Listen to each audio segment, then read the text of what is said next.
Sir, you're charged with especially aggravated kidnapping. You're also charged with aggravated assault, and you're charged with theft of a firearm worth less than $2,500. You're talking about stuff that is not relevant. Hello and welcome to the Court of Public Opinion. I am the Recovery Addict, and boy, do I have a case for you today. Why is the dog chewing on this guy? I think they have got the wrong guy there. They got the wrong guy, and the dog was biting him. He roughing him up quite a bit.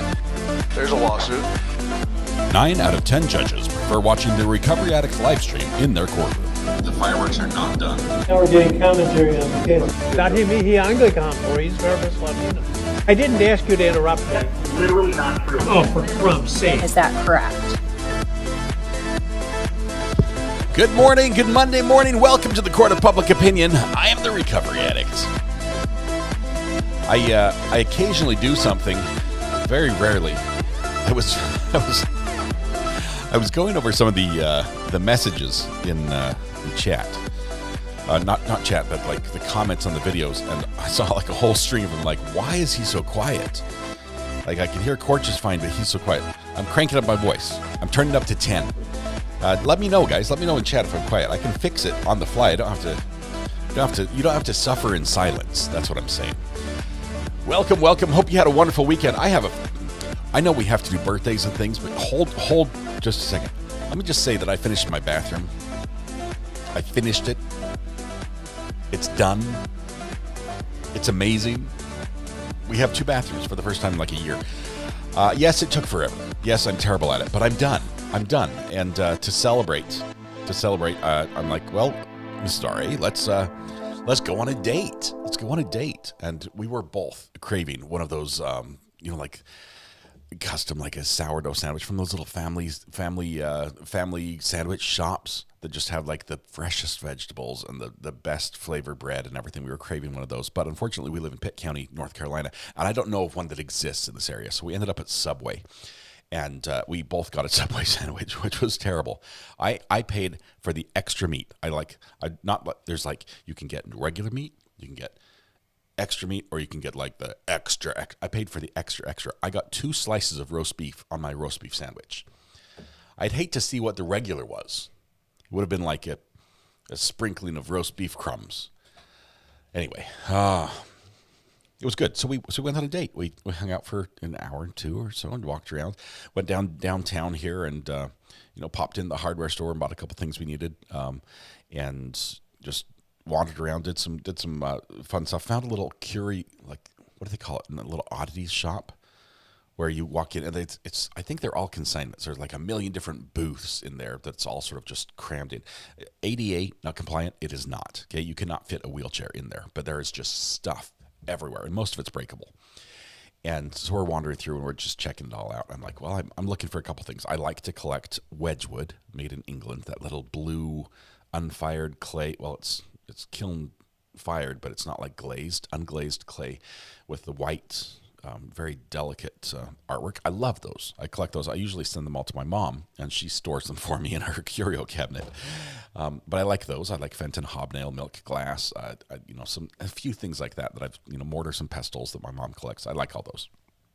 So I'm looking for that, and I'm asking, hey, do you have any mortars and pestles? They have one mortar and pestle, and it's like this crappy cast one. We know what has like, it was made from a mold, and there's like seams on the edges, and they're going to cut you and everything. They wanted $75 for it. I said, you can keep wanting $75 because I'm not going to give it to you.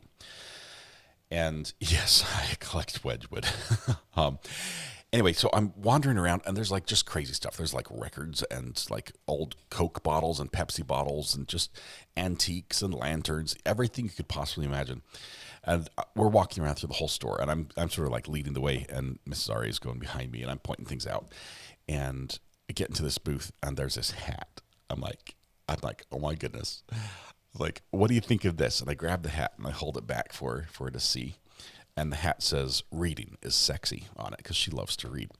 And I turn around, and I get this look. But it is not from my wife.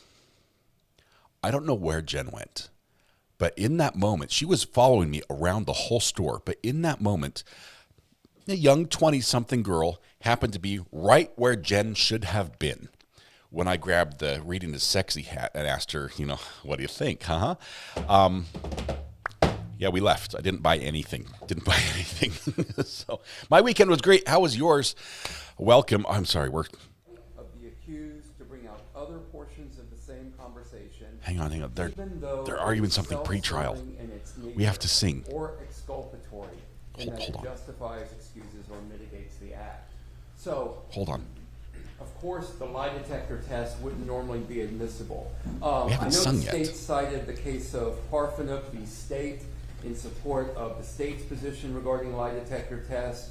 I'd argue to the court that is not the same circumstance. That is where the state attempted to bring in the results of a lie detector test. Happy birthday. Stating that the defense had opened the door. We're not trying to get the results of the lie detector test. All we're trying to do is get the entire statement that my client made to law enforcement, entered into evidence, and submitted to the jury. I think it's very important also, those particular lie detector tests. He has to take the stand. Because my client is, and this is, law enforcement is just doing its job. I'm not criticizing law enforcement. But they are repeatedly telling my client, he's a liar, you're lying about this, you're lying about that. And in frustration, exasperation, attempts to clear himself, he says, effectively, give me a lie detector test. And I think that needs to be played in the for context in order to understand the fierceness of his resolve in saying, I didn't do this, I'm not lying. So I would ask again, under the rule of completeness, that be admitted to the court, to the jury. All right, well, defense counsel has cited Rule 822, which actually refers to an admission. And the Morales case talks about Rule 106, which is almost identical to 822, except Rule 106 states as follows.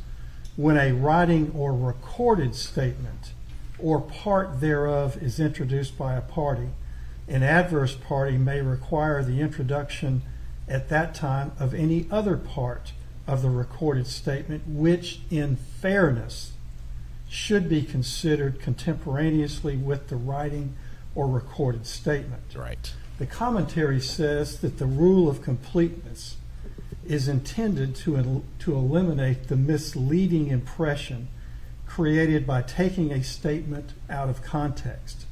And this is accomplished by allowing into the record relevant portions of the recorded statement which clarify or explain the part already received. I don't believe that a reference to an inadmissible polygraph test is necessary to complete the context of this recorded statement. The results of the lie detector test are absolutely inadmissible. The offer to take a lie detector test, I think, is likewise inadmissible. I agree with the state that reference to his wanting to take a lie detector test is not necessary to complete the context of the statement. The court's going to rule that out. May I have a continuing objection, Your Honor? Yes, sir. Yes, sir. Keep it on the record. Good. In light also of that, I would point out Mr. Weinstein and I have spoken about playing the video in its entirety, and I'm certainly not trying to prevent that. What I would say, Judge, is that at the end of the last portion, the defendant is cuffed and shackled and escorted out of the room, and generally... I would think that would need to be redacted. I'm sorry? Wouldn't you agree that should be redacted? Well, absolutely. I want to make sure I heard you correctly. Yes. Well, I'm bringing it up because it wasn't asked of me, so I want to make sure that I don't play past the point that counsel specifically wants me to stop. So I would ask if we could just take a moment for Mr. Weinstein to go to the end of that tape and see. We also have time in the middle, Judge. I was going to ask if it was permissible to the court. There are technically two sections in that they've been recorded on two separate files. The first portion is where Agent Sands and Detective Frost are physically in the room with the defendant. There's an overlap period where the second picks up and they just recorded it additionally. I was going to ask that we play the first hour and approximately 10 minutes. We would take a short break, and at that point we would then be able to play the second portion, which unfortunately is about 50 minutes. So we're talking about a total of 2 hours, Your Honor. And at that point, counsel, if you want to just tell me where on the video you would like me to stop, so that it's preserved for the record, because I don't want to play past what he might potentially have objections about after the fact. Well, I can tell you in the court right now that if you'll stop on or before timestamp 2:06 p.m., then 2:06, I guess 00 p.m., then you will not get into the portion of the video where my client is handcuffed and led from the room. You might, we can discuss maybe even stopping before that, because there's some dead time where my client is just sitting there. It would be a waste of time to just play video for the jury where he's just sitting there. So we can find a more exact stopping point, but sometime before 2:06. The other thing is, Judge, at the beginning of the second portion, there's approximately 8 minutes where the defendant just sits there. That's the period I was referencing that was the gap in time between Detective Frost asking the additional questions. I will play whatever we're going to watch I'm it for 8 instructed to play, Your minutes. Honor. If it's the entire, they're going to sit here through 8 minutes of us doing nothing. Any problem? No, Just going straight through that? No, we actually want to get rid of that first 8 minutes, because again, that's a waste of time for the jury in the court. So that initial 8 minutes before Detective or Investigator Frost, I guess, or Detective Frost enters the room, that does not need to be played. Okay, we need a pause so we can. So, Judge, I just need a moment. And also, I guess I'm not exactly sure how the state is going to deal with redacting those particular statements from the testimony they play, but I'd just like to review that redaction prior to it being played for the jury. Well, Judge, the only way I can do it at this juncture would be to simply turn the sound down when he says that. I don't know, because it actually has not been cut, obviously, from the video. I will say it this way, perhaps without trying to sound inappropriate. If I make a mistake, the only person it hurts is me. So if it gets played and the jury hears it, it's of no consequence or loss to the defendant. The court has ruled it out as not admissible. They want it in. So if for some reason it does inadvertently get played, Your Honor, I don't see that being a problem. Would counsel disagree with that? No, I guess I don't disagree with that if it gets played, it only affects the state. My only concern that I'm trying to come to grips with at the moment is where he's essentially, how do we explain this to the jury, where he's moving his mouth and all of a sudden it goes silent for a little bit? The logistics of that, I'm not sure how we're going to work that out. Historically, Your Honor, my understanding is that the court has given a limiting instruction to the jury, saying that the court has made a ruling that a portion of the content was not admissible for them to consider. We ran into this last trial as well. We've done that in the past.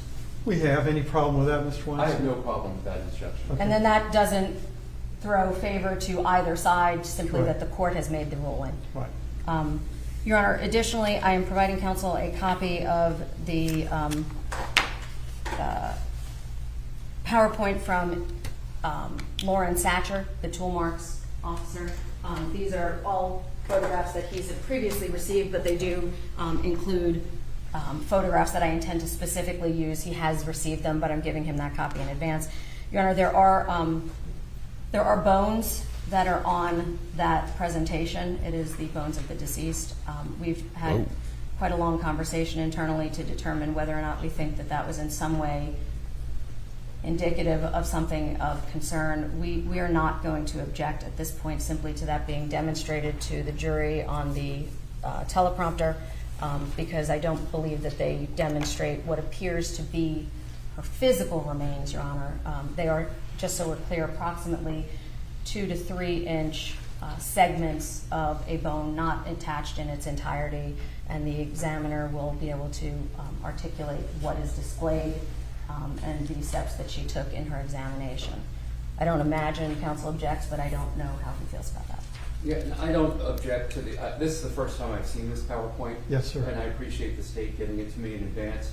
I have no problem with the use of this PowerPoint during the course of the testimony, but as far as the additional remarks that are on the PowerPoint outside of the photographs, I would not want that going back to the jury.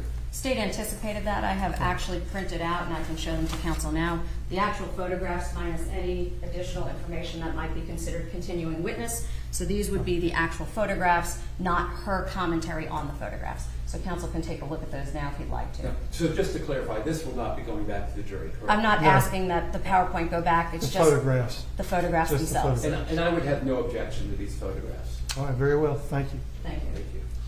All right. Any other issues that need to be addressed? Just before- one, Your Honor. With respect to Agent Sands, he testified only to the introduction of the statement. He will then have to obviously introduce the second statement. I don't know if Mr. Weinstein would like to cross-examine Agent Sands now, meaning at the conclusion of these statements, or if he's waiting for him to finish his full testimony, because obviously, as I've indicated, I anticipate having him return to his chair and not do his full direct examination until the conclusion of the state's case. So I don't have an objection to either if he wants both or one, but No, I just want to know what to do. Yeah, I will wait till the conclusion of the complete testimony of Agent Sands before I begin cross-examination. Very well. All right, anything else, counsel? Just one moment while I try to figure Sure. out how to do this, Judge. Sure. Okay, we're going to sing right now. This is what we're going to do. Everyone stand up where you are. Take a deep breath. Shoulders back. Project your voice to the back of the room. Blend your voice with your neighbor. Warm up with me if you will. La, la, la, la, la, la, la. We're singing to Irish Princess.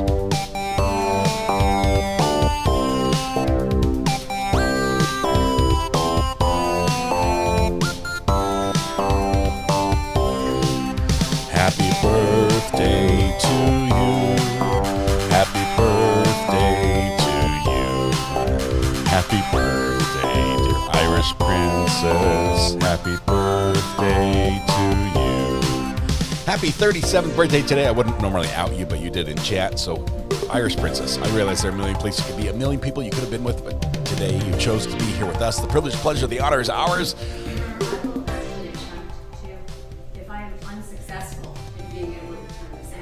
I don't even want to think about you being unsuccessful, counsel. I appreciate that, Your Honor. Happy birthday, I Irish meant Princess. simply, I if I'm apologize, we need to unsuccessful cut the in music short. preventing that from being played, it is legitimately 2 seconds on both sides, and as the court is aware of technology, I don't have an audio feeder here to adjust the sound. Audio It feeder. will literally be me turning the That's the sound down technical on term. my monitor, which, as you can imagine, is difficult to accomplish. If for some reason that I am unable to do that, my request would be that we not give the charge, obviously, until the charge at the conclusion of the case. I have a jury charge that I will show counsel that's proposed, simply indicating that that evidence is otherwise not subject to reliability. There's case law on that too. If the state knows the specific timestamp where those statements are made and wishes to pause the Yeah, video, why don't we do that? Just pause it and then. I can do that. The problem is that it doesn't like to always start up right after that, Judge. So then I have the game of trying to get it to start again at exactly the right time. So that's my concern. I will do my very best, Your Honor, to simply adjust the volume is what I will do. First world lawyer problems right here. Technology. We'll hold our breath. All right, we ready for the jury? Yes, Your Honor. Yes, All right, Your Honor. let's bring our jury. Kim R., congratulations. You were first in chat today. Thank you, Kim. You've been first before. You know what's coming. You are the internet owner. Congratulations and good riddance. Really, good riddance. It's all yours. Everything IP related worldwide, it's your responsibility for the rest of the day. Kelly H. gifted a membership to kick things off this morning. Thank you, Kelly. Mary Tedeschi also gifted a membership. Denise Feldman Ursuline, member for 31 months. Photos of the finished bathroom, please. I posted one on Facebook. Happiest 31 months of my true crime life have been right here. Love this family we've created. Thank you very much. It wouldn't be the same without you here, Denise. Kelly H. gave a super sticker. Thank you so much. And Katie Bug, member for 11 months. Happy dance. One more month. Get a new courthouse. Congratulations. Thank you. Thank you for your support. We are excited for today. Let's see. Turn slots off until break. Okay, let me turn slots off. Hold, please. Was everything on the screen? Was anything on the screen that I did that? Was chat on the screen? Chat's not on the screen.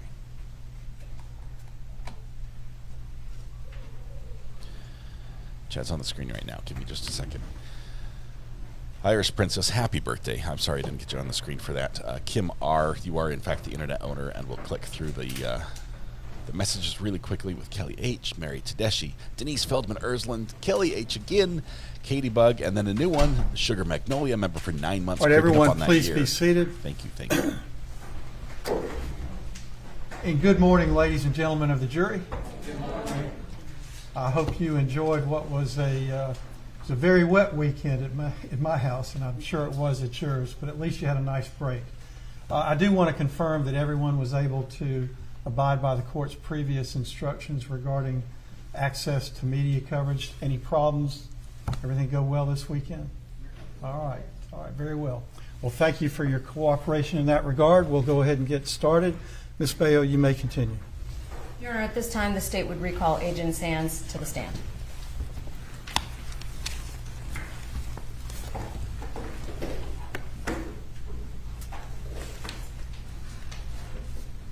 Mindy FS keeps getting better all the time. 21 months. Thank you so much, OG. I guess I have to say also that Denise, also an OG. She knows, though. She's been here the whole time. He's already been sworn. He's previously sworn. You can just swear at him again if you want, but he's been sworn at a lot. Ayden Sands, good morning. Good morning. And obviously you know you are still under oath, correct? I do. Okay. When you testified on Friday, I believe we had just completed the May 13th of 2023 interview at Lancaster. Is that correct? That's correct. Okay. Did there come a time when a second interview was conducted with Mr. Kassotis? Yes, ma'am. And I'm going to direct your attention to May 26th of 2023. Did you have an interview with him at that time? Yes, ma'am. Where was that interview conducted? That was here in Liberty County, at the Liberty County Sheriff's Office, specifically their investigator's office. Okay. And does that room have audio and video capabilities? Yes, it does. Did that interview get recorded with an audio and video device? Yes, ma'am. Who was present for the interview? Myself and Detective Jack Frost, as well as the defendant. Okay. And at that time, you heard testimony from Detective Frost concerning the Miranda waiver. Is that right? That's correct. Did you read him that Miranda waiver as well? Yes, ma'am, I did. Is all of that captured on the actual video? Yes, ma'am. And when you asked him those questions, was he responsive? Yes, ma'am. At any time, did you threaten him? No, ma'am. Did you make a promise to him that he would get some benefit in exchange for his statement? No, ma'am. And all of what you spoke to Mr. Kassotis about, is that actually captured on the video itself? Yes, ma'am, it is. There are no conversations outside the scope of the video? No, ma'am. At this time, Your Honor, the state would seek to play and introduce what is on the Exhibit 1.101 device USB that is already in evidence. I have shown it to counsel. It is the file folder labeled Statements, Kassotis, May 26, 2023, LCSO for Liberty County Sheriff's Office. And this would be labeled Interview at Liberty Sheriff's Office, May 26, 23. Yes, ma'am. Any objection? No objection, Your Honor. You may proceed. We're going to see how well Your Honor, I'm now going audio to play and video works. that video. If it pleases the court, Your Honor, at about an hour, this will complete. Can we take a short break then, and then we'll play the second portion? That'll be fine. Thank you. Is court audio too low? So I can crank that up a bit.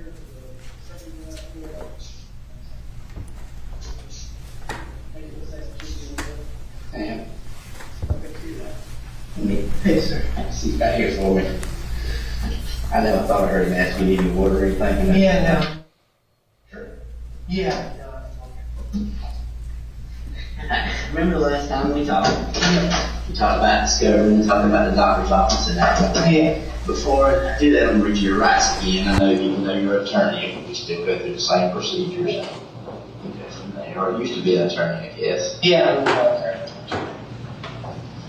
You understand you have the right to remain silent? Yes, sir. Anything you say can be used against you in a court of law? Yes, sir. You have the right to talk to a lawyer and have a break with you while you're being questioned. Yes, sir. If you cannot afford to hire a lawyer, you won't be appointed to represent you before any questioning if you wish. Yes, sir. And you can decide any time to exercise your rights, not answer any questions or make any statements. Yes, sir. And you understand your rights. Are you willing to talk to us? Yes, sir. I'll read through it first, naturally. So he waives his rights again, now on video. He looks so different. I mean, I'm not, obviously his like hair's not combed or something. I'm not talking about that. I'm talking about the changes. Yes, it's fine. Sorry. No problem.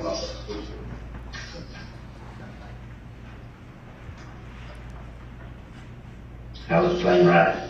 It was fine, sir. You good? Yes, sir. Been treated fairly with everything? Yes, sir. Yes. Professional. Okay. And it will continue to do that way. Okay. All right. Do you have any questions of me first? I don't know. My head's kind of spinning. It's been a bad 2 weeks. Mm-hmm. I don't think so. Do you know where my dog is? I do. It's Okay. dog. We'll answer that. Let's say that to later. Your dog's safe and good. Okay. Been taken care of. Back to where we kind of left off, the doctor's office.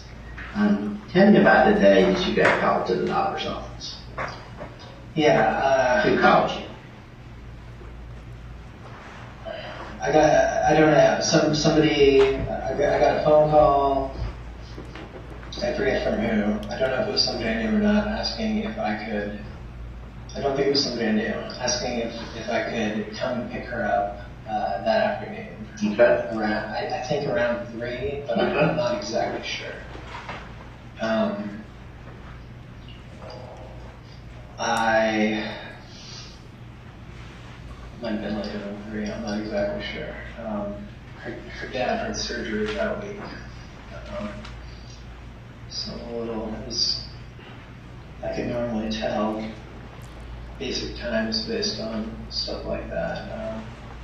Him coming and going. And So this was before he had surgery? No, he had surgery. I believe he had surgery either that day or the day before. So he had surgery that day or the day before? Yeah. Okay. So it was different. He was in the house. Okay. So he was there. So Dad was at home. Yes. Yeah. And you got a call to pick up Mandy. Yes. Yeah. I got a call. I think sometime earlier that morning. I'm not exactly sure the time. Okay. I left shortly before, maybe half an hour before. Okay. And was driving there and hadn't gotten very far and got a call saying that it was actually going to be a little bit later. Okay. Still don't know who called you. I believe it was somebody from the office. Okay. And at that point, I wasn't really sure what to do in terms of my time. I drove out. I think I drove out towards that way a bit, and then I went and ran a couple of errands. Yeah, what errands did you run? I think I went to the pet store. Mm-hmm. I'm not sure where else I might have gone, but I'm pretty sure I went to the pet store.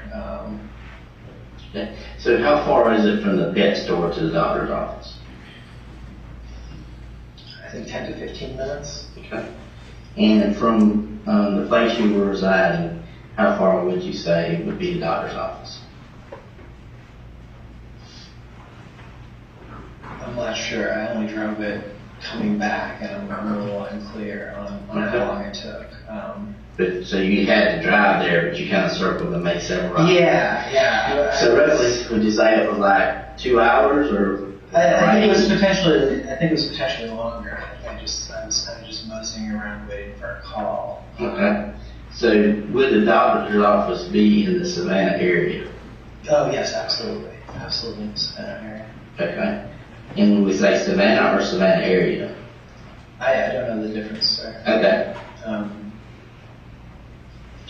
But somewhere near Savannah. So if we were at the house you were residing at, how far would you say would be the longest range for that doctor's office to be?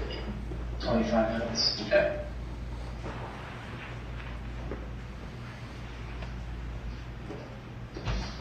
So once you arrived, what happened?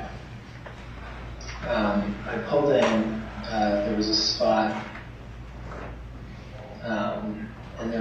man. I could see a man standing behind the door. Okay. It was a glass door. And as I stopped, he opened the door. Okay. He came out and like gestured towards me. It might have been later than 2 hours. I don't know. I feel like it was. I don't know what time it gets dark, but I feel like it was getting dark at this point. Okay. Then what? I walked in. He brought me a short distance. I feel like it was almost immediate from the door to an additional door on the right-hand side. Okay. I feel like there was some kind of, it might have been through another door, there was some kind of a lobby area or open area to my left. Were there other patients in the waiting room? Or? Not that I noticed, but there might have been. I didn't walk through a waiting room. I kind of came like directly in, and then. Then what happened? He sat me down. I assumed I was going to get some sort of instructions. Like she can do this, she can't do that.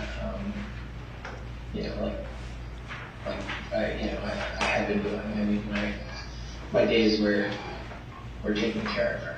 Mm-hmm. It was like waking up in the morning, helping her out of bed every time she went to the bathroom. And how long had that been going on?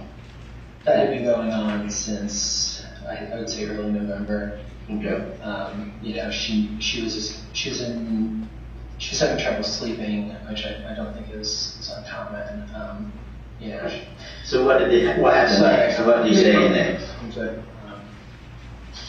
I sat down and he said that he was very sorry to tell me that Mindy passed away suddenly. Okay. But he wasn't the doctor. I assumed he was the doctor. I said.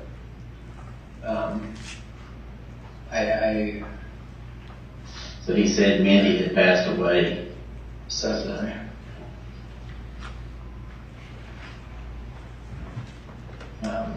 Then what happened?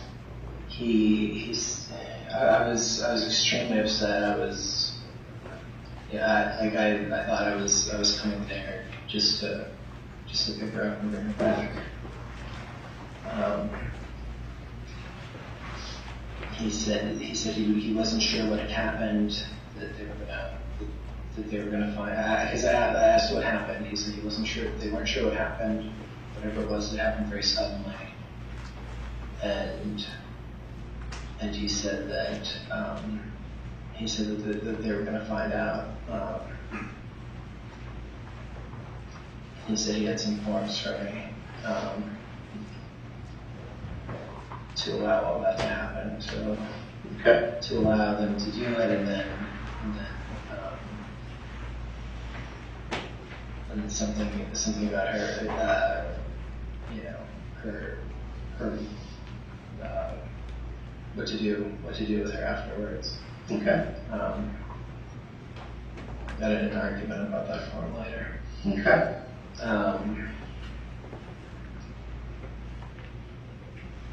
I don't know how long I was there.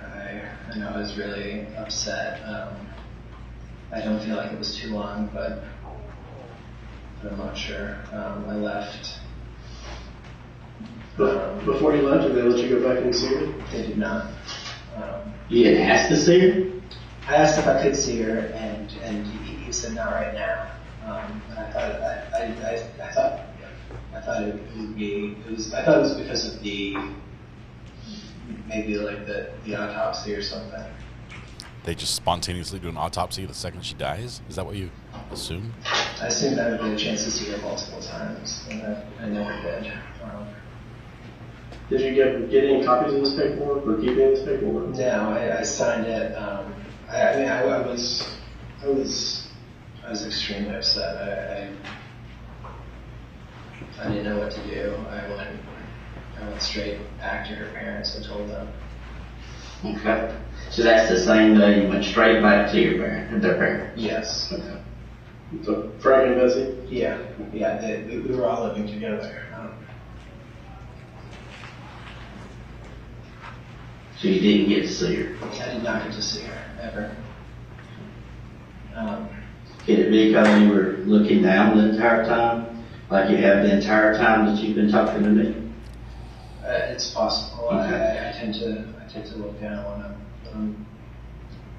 I'm in my head a little. Mm-hmm. You realize I've been doing this 28 years? He's calling him on it. I didn't say. Alright, so then what happened? I went back and I talked to. I told both of them. Her mom and I cried together. Okay. So when Mindy had called you about taking the 2 tubs, what day was that? She had called me. She sent me a message. She sent me a message on Tuesday. I believe it was Monday or Tuesday morning. You're not really sure? I'm not 100% sure that week. It was there. Could that have been the same morning you got the knife? Yeah, I believe it was. I believe I ran a couple of errands on the way out. I believe I got gas. I believe I stopped at Home Depot. Where'd you get gas at? I don't know. Was that on the long trip to drop the tubs? No, it was before. I think it was one of the first things I did. But it wasn't a place I normally went. You told me earlier that Mindy asked you not to carry your phone. But you did carry your phone. Yes, yeah. No, yeah, so I was asked not to bring my phone out to the place when I was in the Savannah area. I had my phone with me. But you still had your phone with you? Yes. Okay. But you still had your phone with you when you went out to the place? Yeah, I had it. It was turned off. Even though Mindy asked you not to carry your phone? My understanding was that it just couldn't be on. Okay, so just turn off your phone? Yeah, that's my understanding.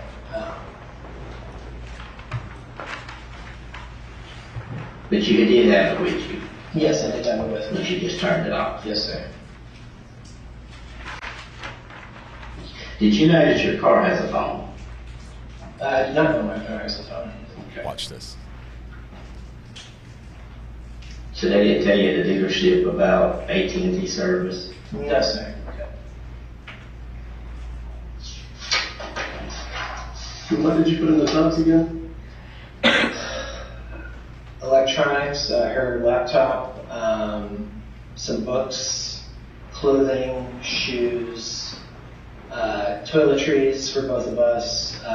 She wanted makeup, perfume, basically everything we would need for your stuff too, though. So yeah, you had one was yours and one was mine. hers. Right, well, as normal when we packed, it was 1 1/3 with mine, or 1 1/3 of hers, and probably 2/3 of mine. But so why would you drop your stuff off when you could have your stuff anyway? Why was that being dropped off? I assumed that this had something to do with us leaving Savannah. We had weird things that we've been asked to do before we moved locations and things like that, and I assumed it had something to do with that. Okay. All right. Did you kill your wife? No, sir. Okay. I swear to God, no, I forgot. When was the last time you saw your wife? I saw my wife on Saturday, the Saturday after Thanksgiving.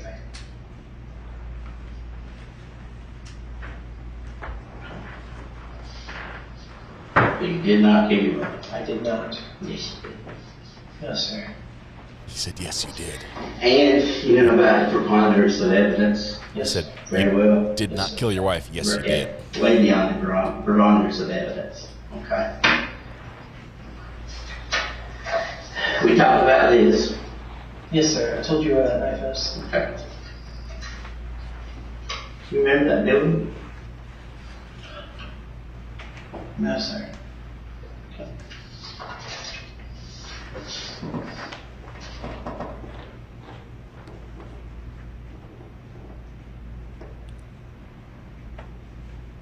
Okay, sir. Do you remember the one down that route, down that dirt road? A little. I don't know, sir. I'm not sure what I did. Nick, did you love Mindy? Yes, sir. Did you love her parents? Yes, sir. Frankie, that's it? You want to help us put all this together? Yes, sir. We're gonna. So we need you to be truthful with us. I'm being 100% truthful. These are not. Sir, yes, I am. Your phone, your car's phone, the videos. I mean, who else has the luck of going on a 25,000 acre property and get captured on video? The 45 minutes that you spent there at one location with the tubs. And the night? Your DNA. Sir, I did not hurt my wife. Did you dispose of it? No, sir. You did. No, sir. And all evidence is showing that. Sir, and your elaborate 2 hours of story that you gave in Pennsylvania, you know how many items, you've been an attorney, you should realize how many of those can be disproven. Sir, I have not lied to you at all. You've been living the web of lies for a long time. No, sir. Between your finances, between Jim McIntyre, all these people, the Microsoft stuff. I think Jim has lied to me for a long time. I do believe that. I don't believe Jim exists. Sir, Jim absolutely exists. I don't know if that's his real name, but he absolutely exists. I mean, the things that we did for years, the places we went, You did to get away from the judgment from Heather. No, sir. So you didn't know you were wanted and on the run from Heather and the judgment, the civil judgment? No, sir. Jim told me that I'd been taken care of. How did Jim take care of that? I don't know, sir. So you didn't feel the responsibility to pick up the phone and say, "Hey, it's been taken care of"? No, he told me it had been taken care of, but I never heard anything else. So you admitted you lived with Heather, didn't you? No, sir. You never lived together? The three of us? The three of you? No, sir. Never? Never, sir. Okay. What about all the money you got to live off of when you made all these moves with Jim? You said Jim was providing you money. Jim and friends, I said, sir. Jim and friends? Yes.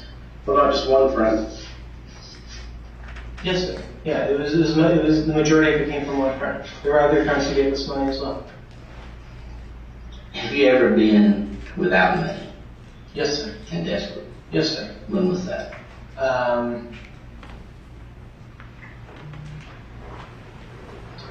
February, right before we went to Frankie Records. Have you ever lied in court?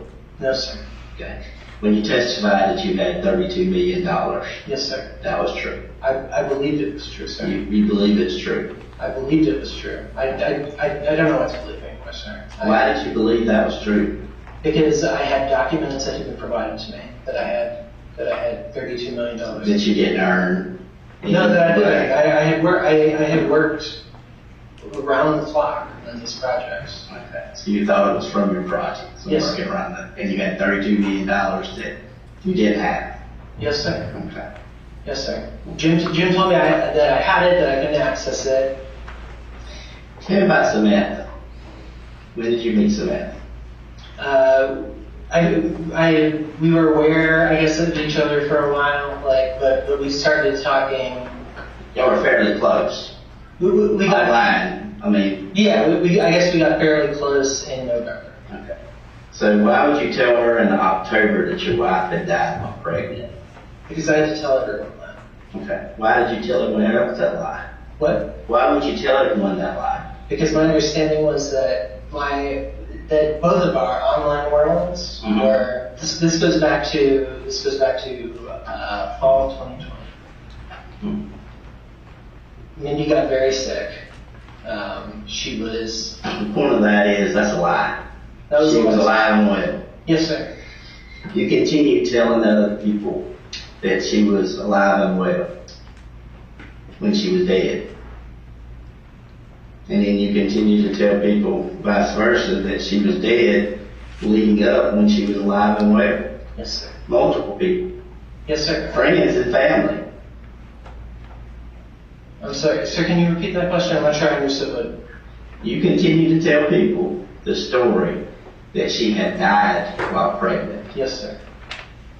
even before she was dead. Sir, I was told starting in 2020 that Jim felt that we had both gotten too close to people online, that we were talking too much. Mm-hmm. We had rules about when we could talk to friends. So why not just not talk to people? Why are you telling lies to people that you're befriended on the internet? Because we were cut off for. Why are you telling lies that people that you weren't cut off from? What lies did I tell people I was? The same story that she had died while pregnant. And if that's the case with your online stuff, why start a new relationship with somebody else that you really don't know? Sir, because I was a mouse.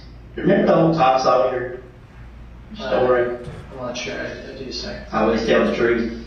It's easier to keep up with than a lie. Yes, sir. You kept up with a lot of lies, a lot of stories. None of them are turned out to be true. I gave you 2 hours in Pennsylvania. We went through everyone. And I've been through every one of them, and the evidence that Barbara shows that you're continuing to lie and tell the story. Sir, I'm not going to. Nick, you are lying. And now's the time to stop living all this. Here's the deal. There's a reason that Mindy died.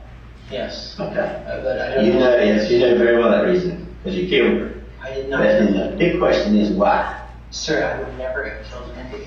I woke up in the morning and I took care of her. I rubbed her back, I rubbed her leg. And she wasn't pregnant? Yes, Sir, she was due in January. But she was not pregnant. She was not pregnant. No, she was pregnant. Even the times that y'all were saying that she was pregnant, she was not pregnant. She was not pregnant at the time of her death. So she was. She was not. That's a medical certainty. She was not pregnant.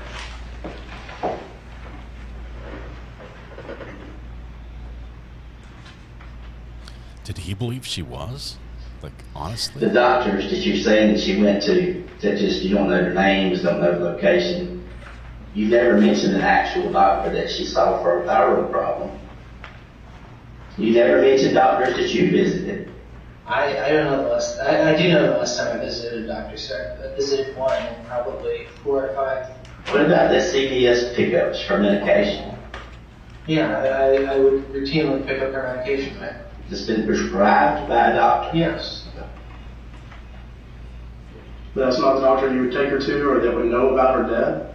No, those were medication refills. We did like a telehealth thing for them. More stories. I mean, just kind of elaborate stories to exist. But the point is, so you can look at the CVS. Why did you kill Mindy? Sir, I didn't kill Mindy. You killed Mindy. I did not. All the evidence shows that you killed Mindy, and will continue to show.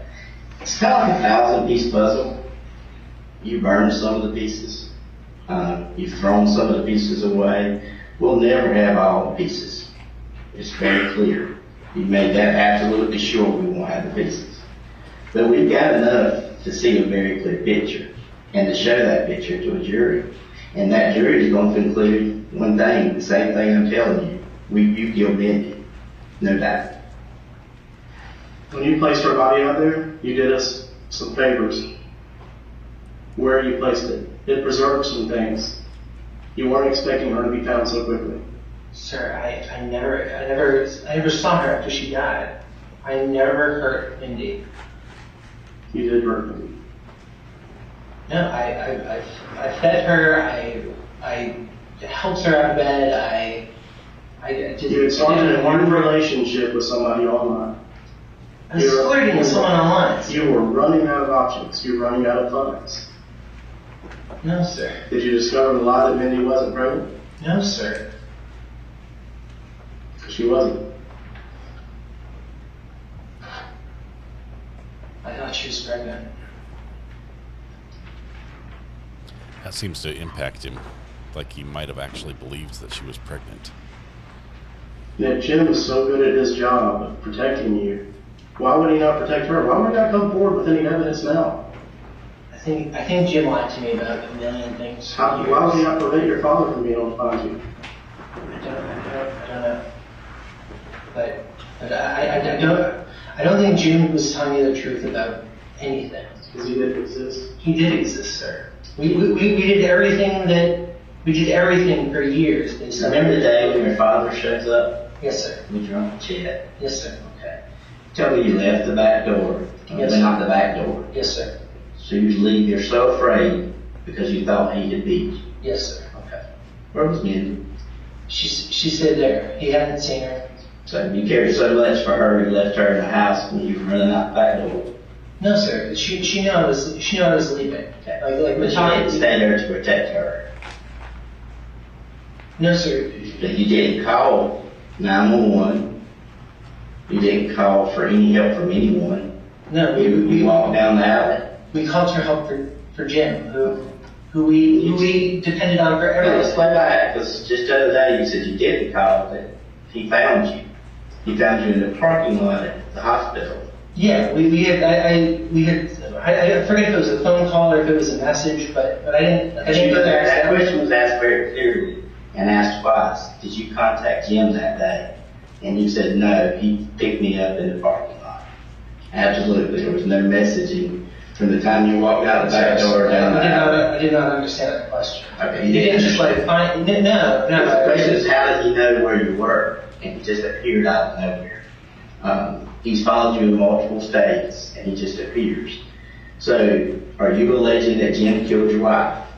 I don't know, but I think it's possible. Okay. So, and the doctors conspired. They created this fake doctor facility of a name that you don't even know, a location you don't even know. Side of the road pickup. You didn't even see your wife. It just so happens your phone, even your car, shows clearly where you were at. Down this long dirt road that just happened to pass a camera and tracks your every movement. The stop at the marathon store off the interstate where you squat your car. All those records, purchasing the knife to go do mosquito work in November. Yes, sir. That exact knife 2 hours later ends up. Sir, I told you where that knife is. That knife's not there. I know exactly where that knife is. Sir, I told you that knife is in the back of that. It's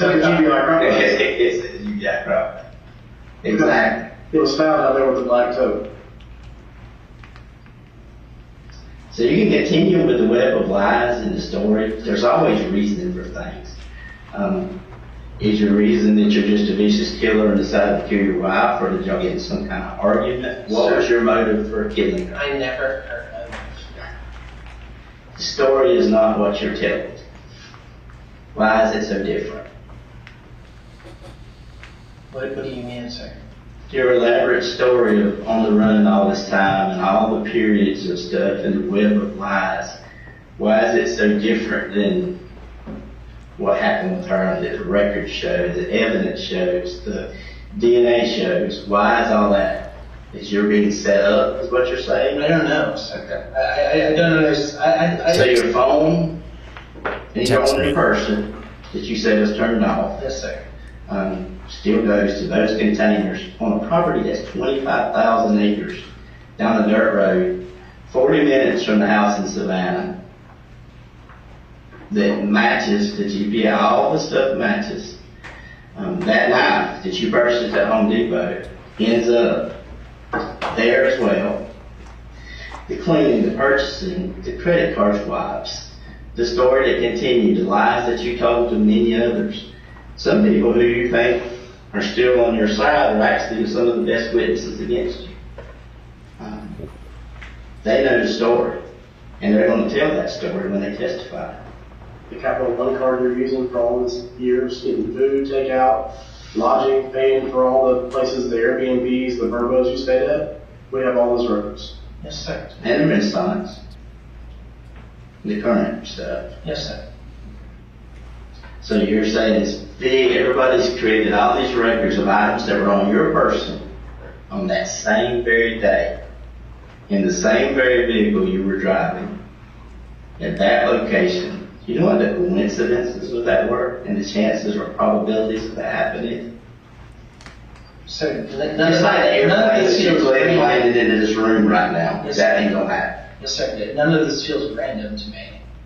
But I don't understand it. But I know where that knife is. Okay. So now let's move on. The knife has nothing to do with anything. The day that you bought the knife and traveled down the road, where did you go? I left, I stopped for gas, I stopped at Home Depot, I believe I stopped and talked to Jim. With Mindy's body in the car? No, sir. No, sir. And then I drove out there. Out where? I don't know.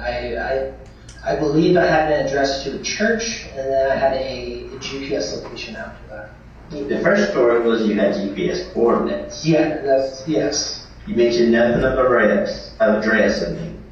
Yeah, yeah. So, but I've been trying to think about this. I believe they said to go to a church, like not to pull in, but I believe it was like a waypoint. Like they say. So Mindy didn't tell you this? I forget. Sorry, I forget exactly. So you forget back to the same story. It's easier to remember. Tom Sawyer says this. It's easier to remember the truth. While we're talking here today, so many more lies keep coming up. No, sir. Sir, I've done weird stuff for years. So back to your travels of the day that you bought the knife. Yes. Where'd you go? I stopped for gas. I stopped at Home Depot. I believe that I stopped and spoke to Jim. And then I drove to the location I was supposed to go to. Okay. Well, what did you do there? I stopped. A gentleman came out of the house. The 40 minutes that you were there, there's no house at that 40 minutes that you stopped at. So we can cut the house out if you'd like. Email. So you don't have to remember a house because there was no house. I stopped at a house. Okay. How long did you stay? I'm not exactly sure. Okay. He talked to me for a couple minutes about something he was doing. He had some stuff in his front yard. Okay. So what else did you do? I asked if I could go to the bathroom. I peed behind a tree. He directed me over there. He told you where to pee? Excuse me? I removed the things from the back of the car, and I don't know. Where were the things left? You said you removed them from the car at his house. Where were they left? Like just on the ground? Yeah, he said he would take care of them. Okay. How close to the house? 30, 40 feet. There is no house, remember? So I stopped at a house. You may have stopped at the house, but when you took the containers out, there is no house. There's a reason why that keeps sticking in your head. You said Pennsylvania, you took them out, you false, you said I set them in the dirt. I set them in the dirt. The gray and black container. And it wasn't your personal property that was in those containers, it was Mindy. No, sir. I didn't pack those containers myself. It was her laptop. You did pack them yourself. With your wife's dismembered body. Sir, that's not true. That is true. And you had them in your car when you drove down that dirt road. Sir, that's not true. That is what you placed in the dirt, 30 or 40 feet off the roadway. Sir, that is not true. That is absolutely true, Nick.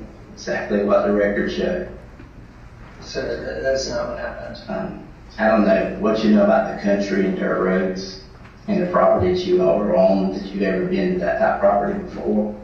But if you happen to hit the security cameras on the entrance to 25,000 acres, which is a very large property, your phone, in your vehicle's phone, everything, every stop is recorded. You understand that? Yes, sir. Okay. She says So your 40 minutes that you're there, you're at the exact same spot where your wife's torso was found.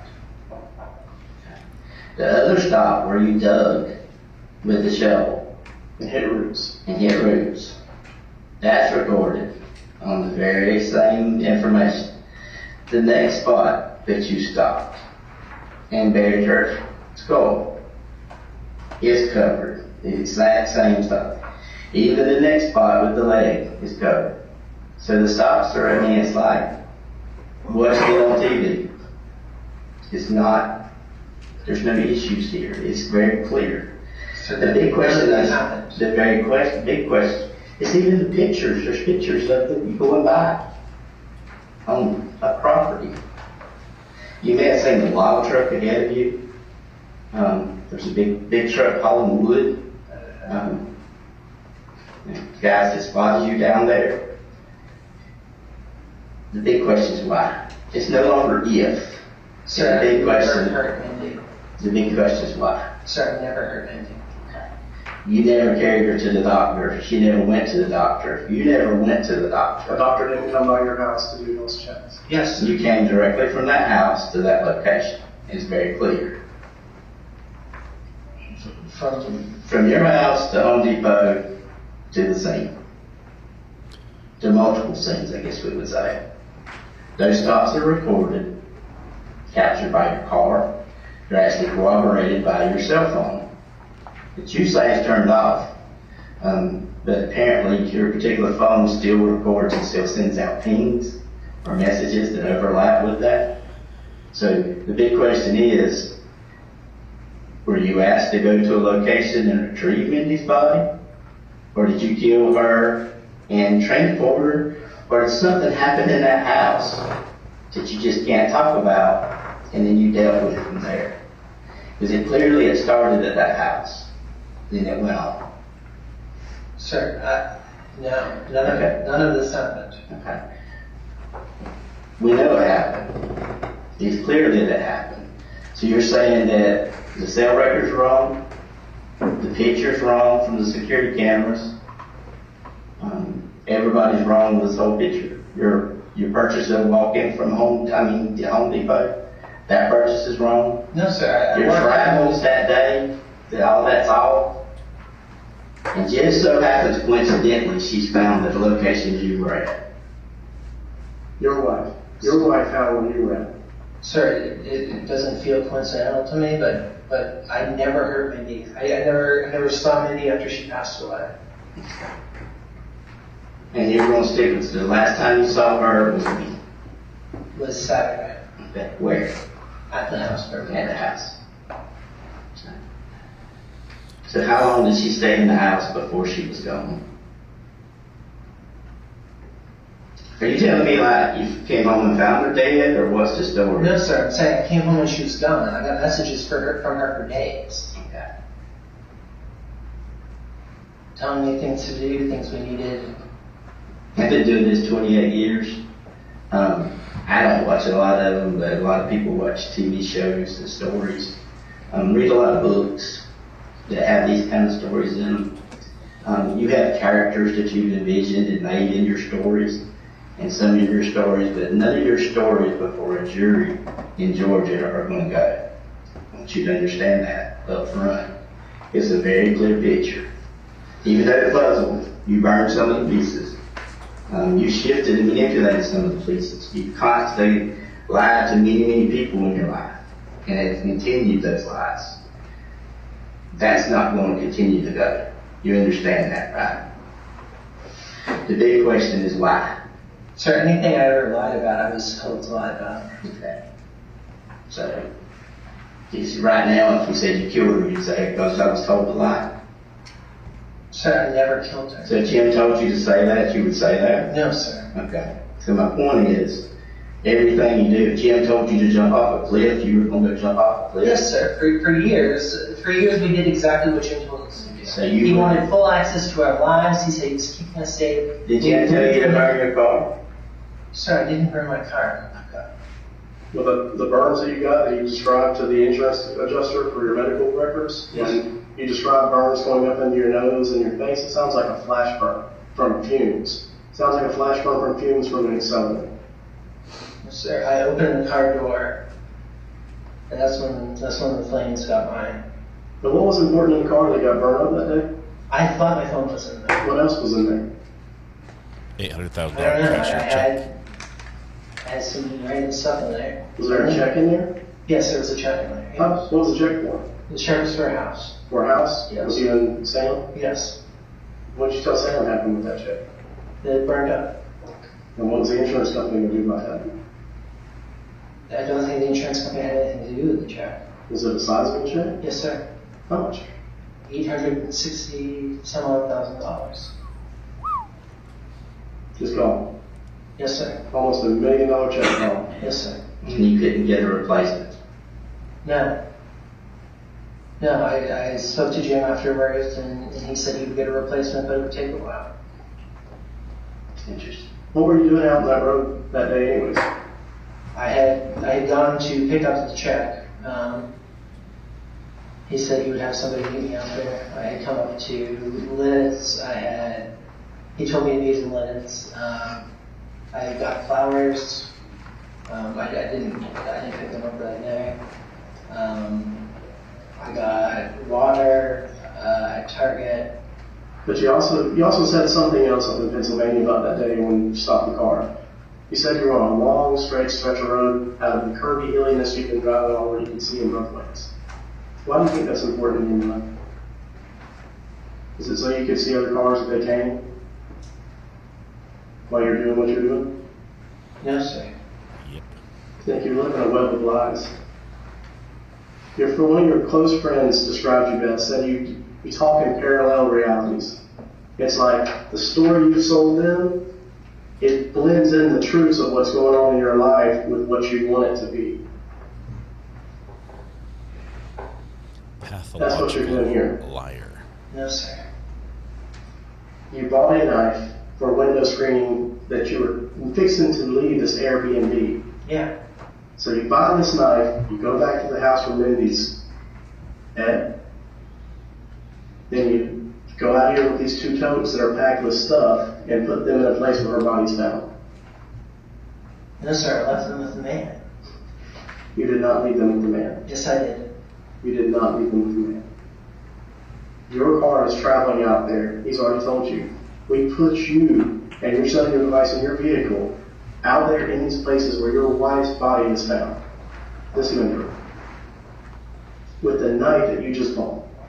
No, sir. That knife. The Milwaukee came knife? from Pennsylvania. Yes. That knife did not come from Pennsylvania. Yes, it did, sir. I told you exactly where to find it. Okay. Have you looked there? Yes, and it's not there. It's a carbon steel blade. It would be burned up in the car. Very clear. Under the thing. Under the thing. Under the thing. And then there's one other place it could be. That knife's really irrelevant because that knife was only used in the end. It's not doesn't have anything to do with actually the murder or the killing at all. And that knife was after the fact. How would I know that? I have no idea, sir. I didn't know that. That comes from anything. a lot of 28 years of doing this. Like I said, your story's fine, but your story's not reality. Even to the point of the new wife. You know, when you apply for a marriage license. Yes, sir. Okay. Remember applying for that marriage license? Yes, sir. Remember the questions it asked? Yes, sir. Okay. What did you say on that marriage license? I said that I'd been married once. I said that Mindy passed away in 2020. Okay. 2 things that Jim told me to put down. So you lied because Jim told you to lie. Yes, sir. Is Jim telling you to lie here today? No, sir. I'm not spoken to Jim. I'm a little unclear on the timeline, but... You're unclear on a lot of stuff when it comes to specifics. It's quite funny how that works. But those records clearly show where that's at. To the matter, even like when your mom, what have you told your mom?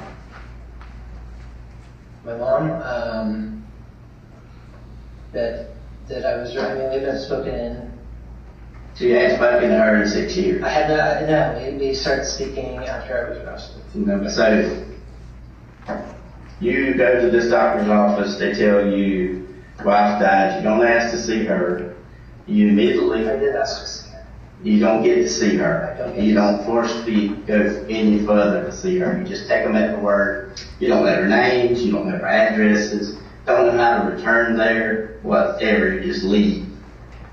You go from there back, tell her family, pack up the stuff that you said was already packed, and gone. Remember, your stuff was packed. Yeah, a lot of my stuff was packed. That your important stuff was not. Yes, sir. You still had it. Yeah, we had things that we didn't need, like day to day, like clothing.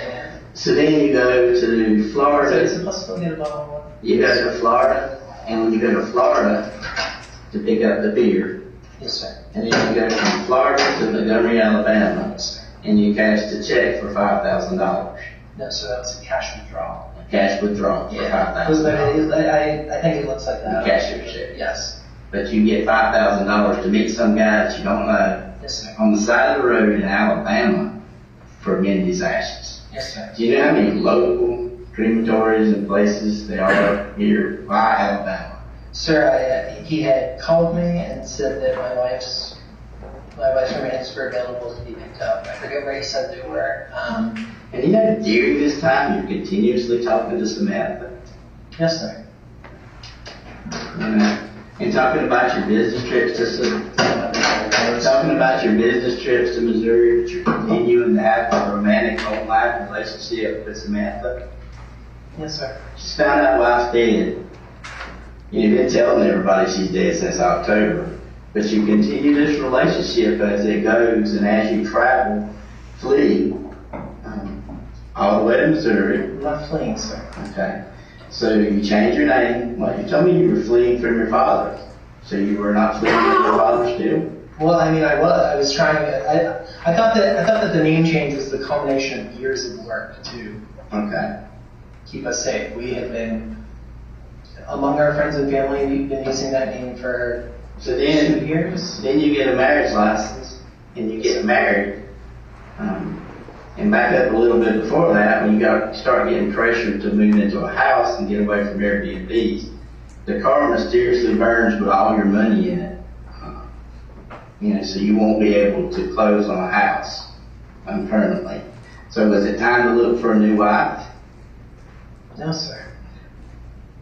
So what was your plan from there? My plan from there was I was expecting more money from Jim, and to allow me to move on and live. When was your last contact with Jim? My last contact with Jim, I don't know, it was probably around the time the marriage license was, we applied for it, or shortly thereafter. Because he had to tell you what to put on there, so you would know what to lie to be. Yes. Okay. He told me that there were things I had to lie about to keep myself safe. Did you lie and keep your things safe from your dad? Yes. Okay. So if you're worried about your dad, and he's this bad guy that you're terrified of, that you've gone through all this hiding all these years, living off everybody else's finances, and being a hermit basically, then when you get locked up for this, you reach out to them. I reached out. I had been in for 5 days. I couldn't contact anyone, and I reached out to Alice. You know, your story is just so unbelievable. Everything you say, and has continued to say, has been a lie. Your life's a lie. The evidence shows. Sir, I believe I've been married for years, and I've been No. You continue to lie. By your own admission, you have continued to lie. Multiple times. You say it's lying on behalf of Jim. Yes, sir. But then now you're saying too, it's clearly you're lying about that day. About which day? The day of the 29th, when your cell phone records you going where your wife's body's found, or torso's found, and where the pieces of her body are found at other locations. And how that tracking in that area shows you being there, how the cameras show you being there. And you're saying, oh no, I wasn't there. Is that what you're saying? Sir, I don't know what location that shows. I know I was in a more rural area. It's where you placed the body parts of your wife at. No, sir. So are you saying that's the same day you dropped the tubs off? I don't know. I think, is that the same day as Home Depot? I'm asking you a question. Yeah, the same day as Home Depot. Was that the same day? Yes, I believe that was the same day. Same day that you dropped the tubs off? Yes, sir. So you knew where you were moving at that time. But you're going to get a knife to repair the mosquito things, knowing you're fixing to leave that Airbnb. Yes, sir. We wanted to leave it in the best condition that we could. Is that how you replaced the rug? Somebody bought a new rug? No, we bought the new rug because Rusty was sick on it. Back to that day. You traveled that day. Yes, You sir. don't know where you traveled. Yes, sir. So the question is, you don't know, or do you do know where you traveled? I don't know where I traveled. Okay. So you're saying that those records are the truth? Which records? The records from your car, the records from the camera that you saw, the records from your own cell phone that overlap with each other, your records from swiping your card. Yes, I don't know all of the records, sir, but I swiped my card. Okay. Yeah, I know that for sure. Okay. And do you remember for really close proximity to that, like within a day or so, going to a car wash? I don't, sir, but I may have. Okay. Did you wash your car frequently? Not super frequently, sir. Yeah. When I noticed it was dirty. Like never until then? This was the first time you had washed your car? I don't know, sir. I haven't had the car for very long. What I'm saying is you never went through an automatic car wash but one time? No, sir. I've been through several automatic car washes. You just didn't swipe it for this particular car until that day? Yeah, I may have paid with cash, but I'm not sure. Okay, so other times you paid with cash. I may have. I've honestly never thought that much about how I pay for anything. Most of the time you swipe. I think so, yeah. I would say most of the time. Except for the one occasion where you met this dude on the side of the road in Montgomery, Alabama, and you had to get $5,000. Yeah, I didn't have checks for that account. So you just randomly, at that point, meet with him, don't know who he is, where he was, where he's from. No, he contacted me and said that he had made these remains. I was really upset. Okay. Do you know how elaborately crazy that is?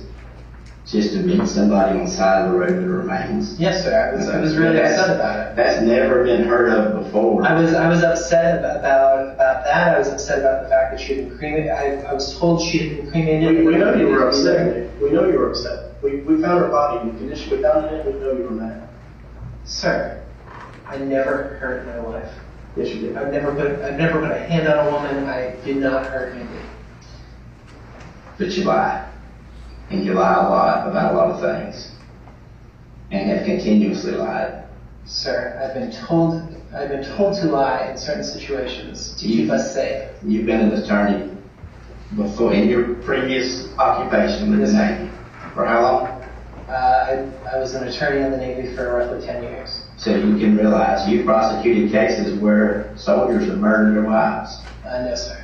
You never prosecuted anybody that? No, sir. Okay. But you prosecuted anybody that murdered someone? No, sir. Okay. So never a murder prosecution? No, sir.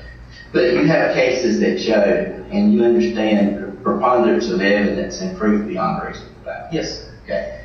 We've gone from preponderance of evidence to proof beyond reasonable doubt. Okay. You know where we're at with that point. Help me support that story. Help me show that you didn't do it. Sir, I'm trying to tell you everything I remember about this. See, that's the problem I've got, Nick, because the 2 hours that we had in Lancaster, everything you told me I proved to be a lie. There's nothing truthful about that. You've continued to lie to friends, family members, people that you trusted, people that really went outward to help you. I wasn't really forceful with you that day. I didn't do anything that day that let you tell me the story. Yes, sir. I went back and verified that your entire story is a lie. So help me to this point to go and explain that you can continuously lie, but you want me to believe you did kill your wife. You've lied to me. You've lied to Cameron. You've lied to your family. You've lied to other people.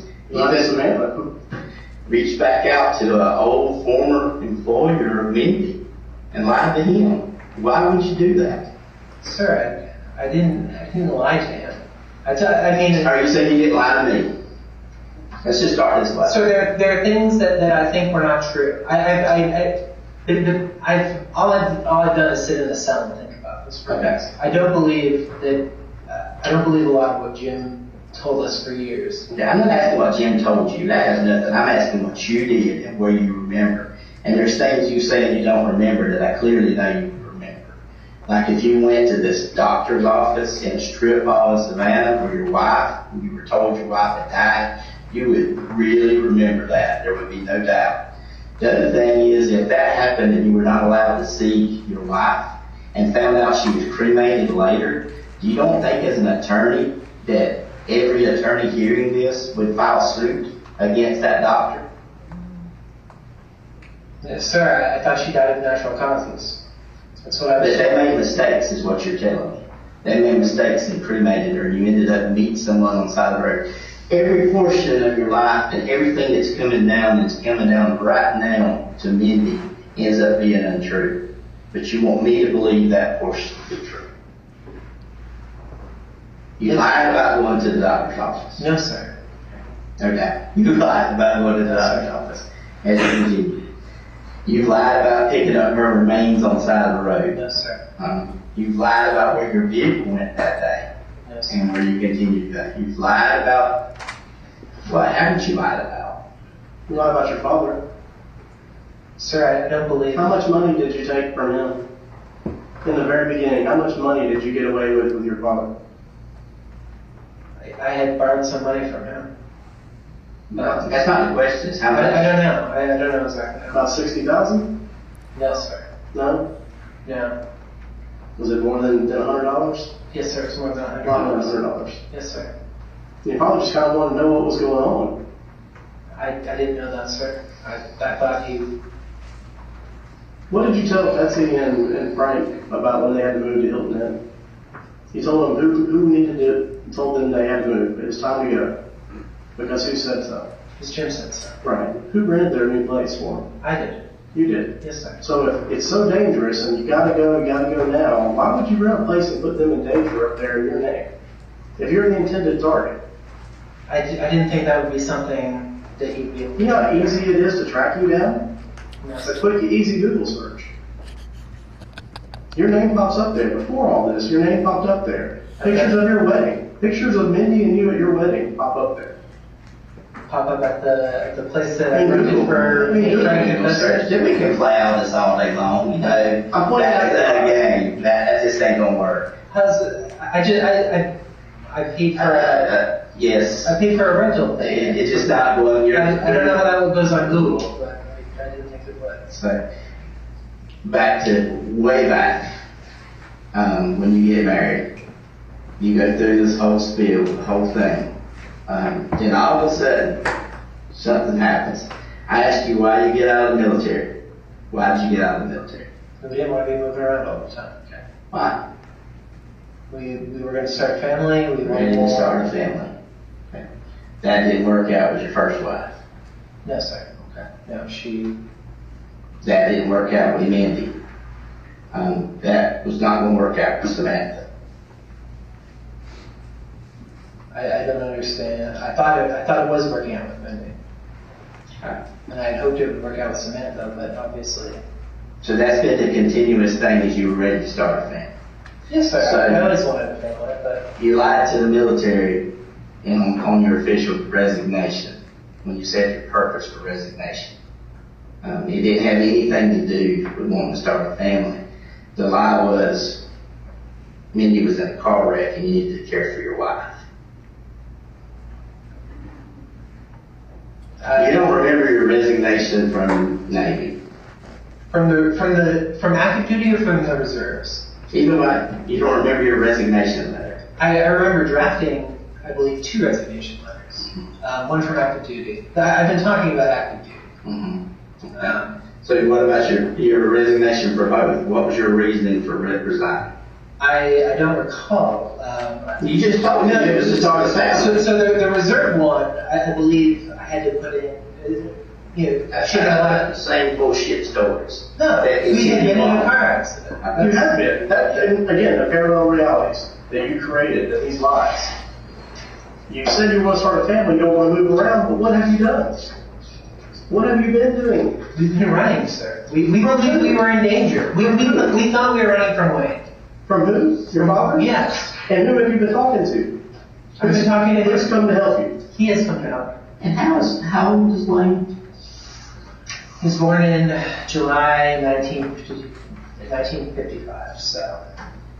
And you went through Navy training, you're a really big guy, and you're that fearful of somebody that may or may not have even injured you, that you really I don't believe that more than he injured me. Okay, and you didn't really believe it then. I did believe So, but you go to all this elaborate scheme to run, and just so happens you have a $1.5 million judgment against you. Just so happens you lie as an attorney, raising your hand and lying in official court during an official hearing that you've got $32 million that you didn't have, that you now believe you may not have had to begin with. Sir, you lied, and the lies just keep continuing and keep continuing to the end. And the only thing you want to try to convince me is that you're telling the truth. Yes, sir. And there's not one thing in your life I can show that you've been truthful about.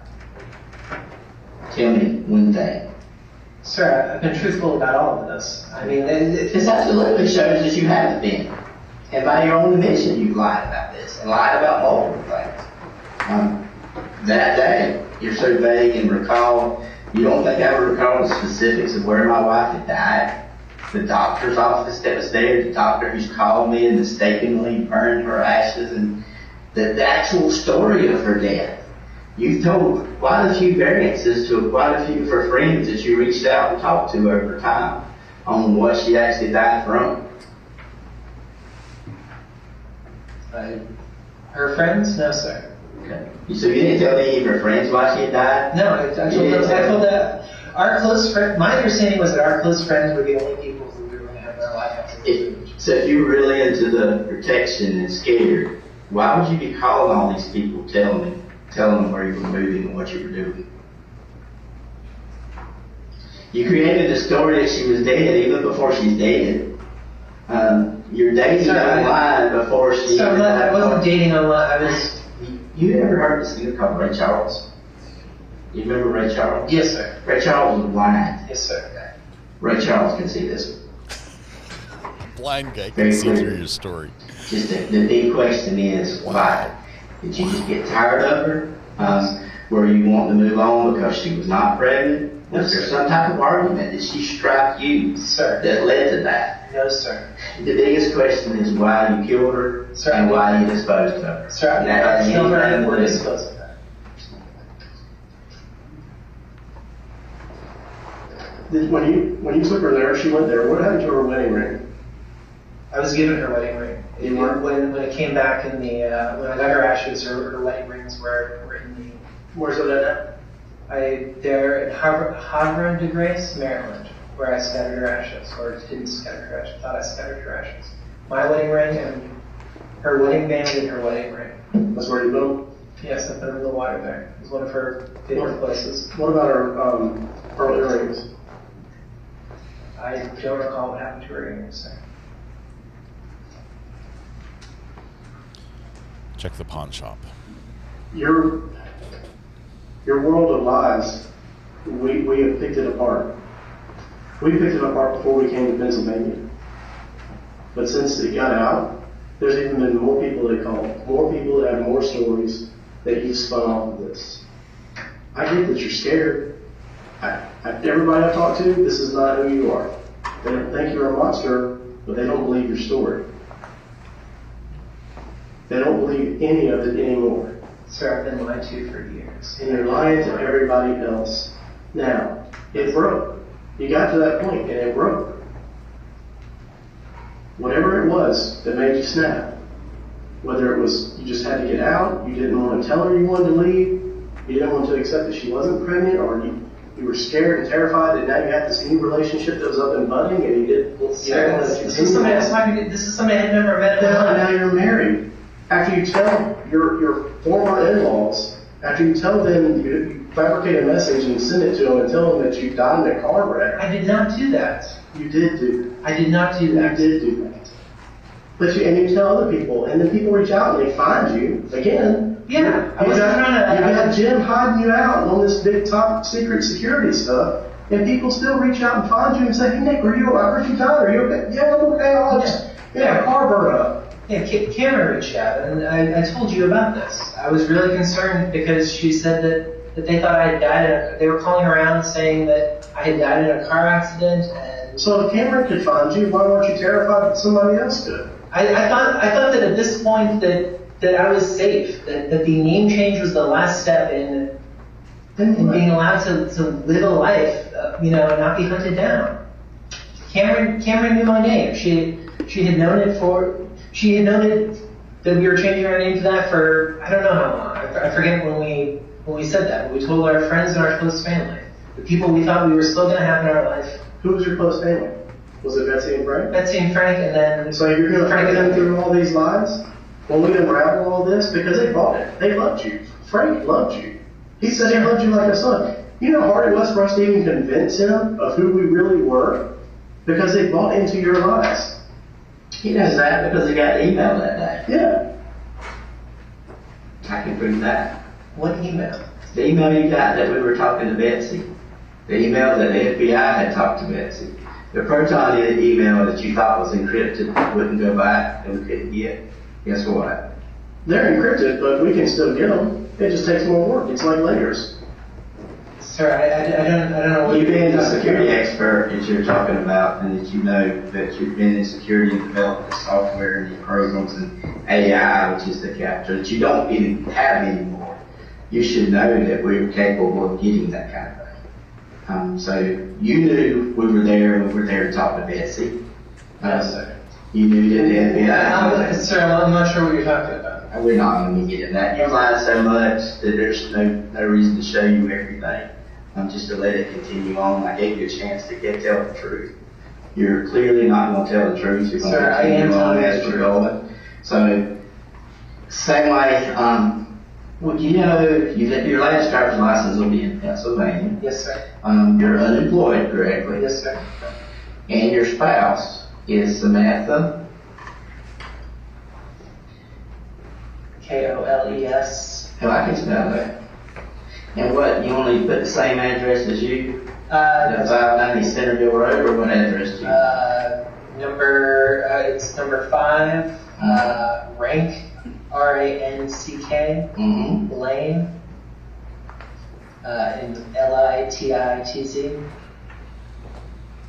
Pennsylvania. This is wild. And your father is Wayne. Yes, sir. He doubles down so much. And it's obvious. The blind guy can see it. And what's his address? 117. I'm going to mute this part. We don't need that address out here. Town is F-I-T-Z. Mute this part again. Don't need this dad's address. That's New Hampshire. And your mother? Linda Kassotis. Same address. Okay. And your brother Christopher? Yep. Do you know his address? I do not, sir. I believe he's out of Michigan, I've been told.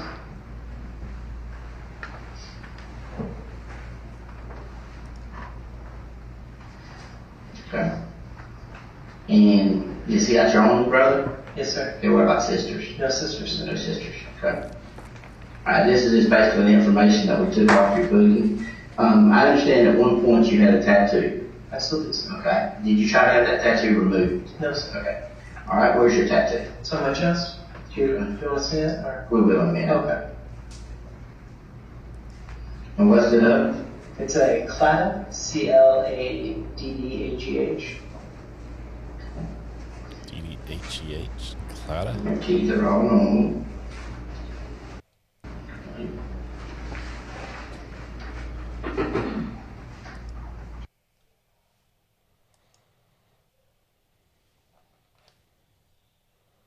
Now we're pausing.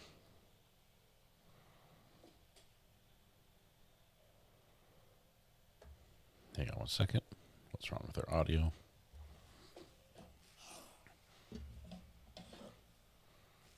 We pause now for station identification. This is absolutely wild. This guy is, the lies he's telling are just, you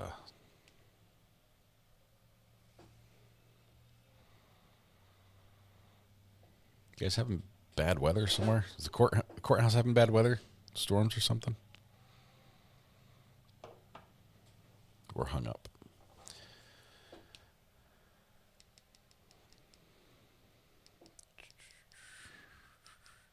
We're almost done to the first hour, through the first hour of this interview. There's another 50 minutes that are coming up.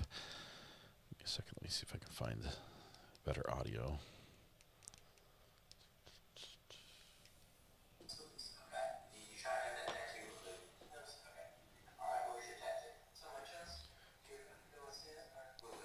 see if this works. And what's it of? It's a clad, C-L-A-D-D-A-G-H. Got some video for you here. Your teeth are all normal.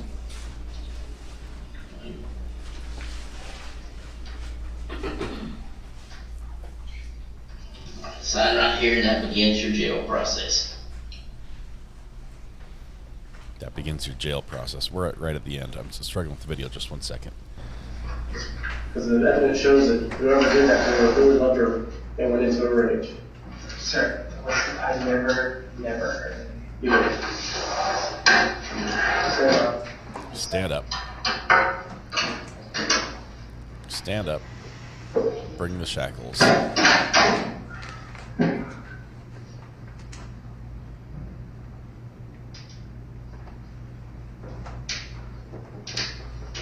You just slip us the bird. Sitting there thinking to himself, yeah, I think they bought it. I think that went well. Pretty good. I think I crossed all my T's and dotted my I's on that story.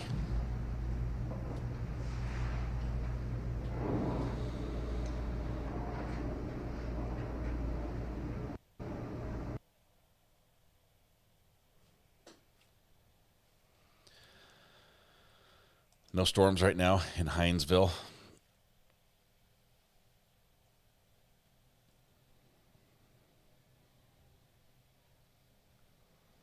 Let's see if I can go back and see. Hang on 1 second. Just 1 second.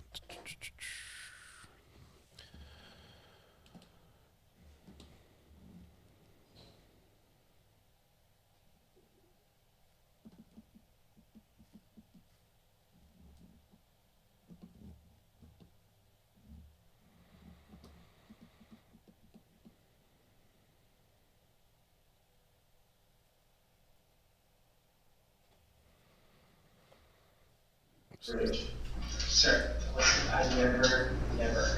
You did. I have stopped. Sir,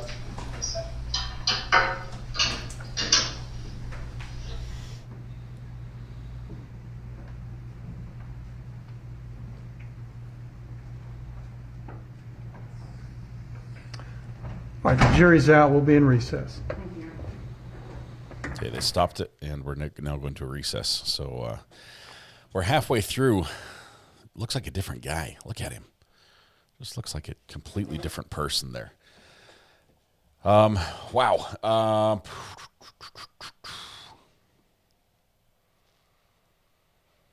This story is nuts. Jim McIntyre counter up to 170. And probably more. I was missing a few. You guys mentioned I missed a couple. This is the gotcha moment we had here. He's finally confronted, right? He had 2 hours before up in Pennsylvania an interview with Detective or Investigator Sands, and Sands just let him talk, just let him go and say whatever he needed to say. And yep, okay, sure, thank you, I appreciate that. Got it. We've got all the details, and then he checks on all those details. And every single thing is a lie. Everything. And so they say, let's do another interview. And he basically tells the exact same story with more details because they ask more probing questions because they have more information now.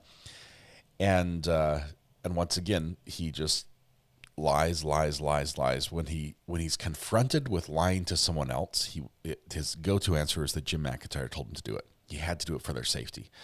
But he's getting to the point where it's not adding up. I mean, it didn't add up in the beginning, but now it's just like you're arguing both sides of the coin. We weren't allowed to do anything online. We had to sever our relationships with our family and friends and tell people that she was dead before she was, because we got too close to people and for our own safety. And so I started a new relationship with somebody I didn't know online. And Jim told me what names to use for that. It's like, it doesn't, and oh my goodness, when he's finally told that his car has a GPS that they can track, and there's pictures, and they know exactly how long he was at each location. He's like, there was a house with a man, bins. I just put them there. And he said, I'll take it from here. And I did that, and I left like 45 minutes at the location where his torso was. Then he moved to this location. Then he moved to this location. And he's, there was a house. It's wild. It's wild. Is it possible he had a psychotic break at some point and actually believes there's a person called Jim? I know that it's possible for someone who lies enough to eventually believe their lie. You know, the lie becomes their truth, their reality, just because they've told it so much. This lie is like still developing. This isn't like a lie he's lived for years. This is a lie he just thought up. And it just gets wild. And he's had to think up different lies for different people. That's why some family members think that she's dead, and some think that she's alive and, you know, going to have a baby. And he's got this huge disparity. But I'm scared of my dad. He's going to come kill me. Jim's going to protect me from my dad. Dad shows up at our house that Jim has, you know, arranged us to stay at. And so I crawl through the house so he can't see me through the window, and leave out the back door and leave my wife behind. Because apparently, Jim, you know, Dad's only mad at me, and she, even though she's a danger, she's had to be protected from everything all this time as well. Now that the danger is literally on the doorstep, she'll be fine. I'll leave her alone, no worries. Nuts. What was your favorite lie? What was your favorite lie? Let me just ask y'all. You sure we're right about the Jim Killer? I told you it would develop slowly. It's a rolling lie. If you could parse just one lie out of there. And by the way, I sent you a reply back to your email. I'm not sure if you got that. Thanks for the question, by the way. Ice brick.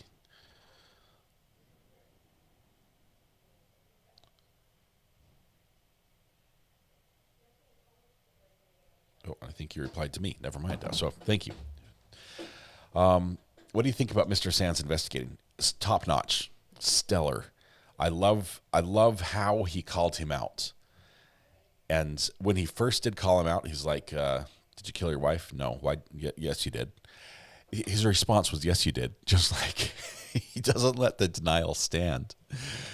But I saw a couple things. First of all, look how many times the defendant, when questioned about whether or not he committed the murder and whether he disposed of the wife's body, said, "I never hurt my wife. I didn't hurt my wife." I wonder if he flips to hurt, because we're not talking about hurt. She's not complaining that, hey, you gave me an owie, right? Did you kill my wife? Did you kill your wife? I never hurt her. Is this some sort of minimizing? I never hurt her, or is this maybe it was quick and painless? Is what he's subtly trying to say. Because you know how lies try to work, you know, a little bit of truth in. My cat's mom, you're missing a zero. There was $860,000 check. That's why he singed his eyebrows. But he forgot about it. He's like, oh, there was some reason I opened the car door. I forget what it was. Was it the nearly $1 million check in there? Oh yeah, that was it. Had $1 million in the passenger seat right there, and that's why I did it. Best lie is Jim telling him where to urinate. Yeah, Jim directed me to pee behind the tree. He's like, Jim, over. I can't hold it much longer. Do you have any directions for me? I really need to go. Over. To see that tree over on the left? Not that one. 2 to the right from there. Just go behind that one. Over. Copy. On my way now. It's like this is this is nuts. Jim, the urinator director. Behind the oak. I'm glad I missed most of this. I can't, says Virginia. We'll be back. Virginia, we're not done. We are over halfway through the video. Remember, last time was just audio on Friday. Today we get video, and we get it in 2 parts. Hopefully the next video is also good. We know it's overlap, so we're going to pick up some of the same, but hopefully it's the same camera, if you understand what I mean. I think it's like 2 different recordings from a master recording, but they overlapped a little bit. Because if it's a different camera with different audio, it's probably going to be worse than what we got already, and that was bad to begin with. Have a question. If the money was fake, how did first wife get awarded $1.5 million? Wouldn't it have to be verified? Well, she never got the $1.5 million. It was only it was pledged, as Amber Heard would say. It was pledged to her after the judge heard about how much money he had coming to him. But it never materialized. I think somebody already asked, but has he been seen by a psychiatrist? I don't know. I imagine if he had and there was a diagnosis that would help him in any way, it would be coming out in court and his lawyer would be screaming it from the rooftops. We're not hearing that. So the psychiatrist might say, yeah, he's sane. He's just wacko. How do you go from being a Navy lawyer to an unemployed murderer? In 3 easy steps. I think it's a book he might be able to write. I thought peeing in the woods was instinctive for boys. It is. We come just born with that capability. Let's see. You claim in divorce court you have $32 million. Judge will believe you. Yes. Usually people try to hide their money from the judge in divorce court. Yeah, for this very reason.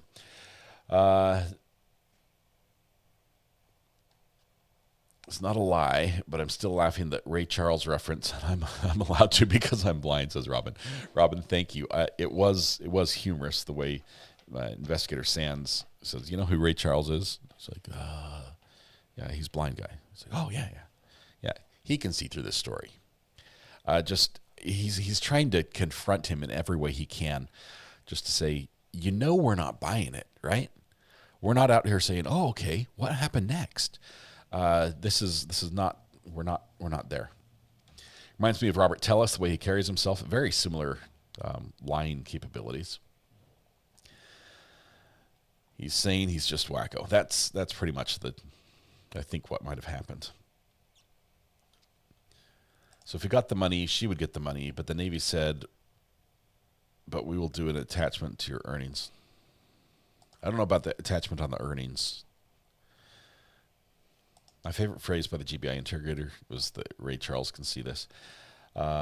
He's convinced himself he's innocent. Where did he get the money to owe that much? Was there a retirement account? Virginia, he never got the money. He stole money from his dad, apparently. That's what we heard in this interview, like $60,000. He was living off of friends and got money or loans or borrowed money from multiple different people. So it sounds like all the money he had once he stopped working for the Navy was someone else's money.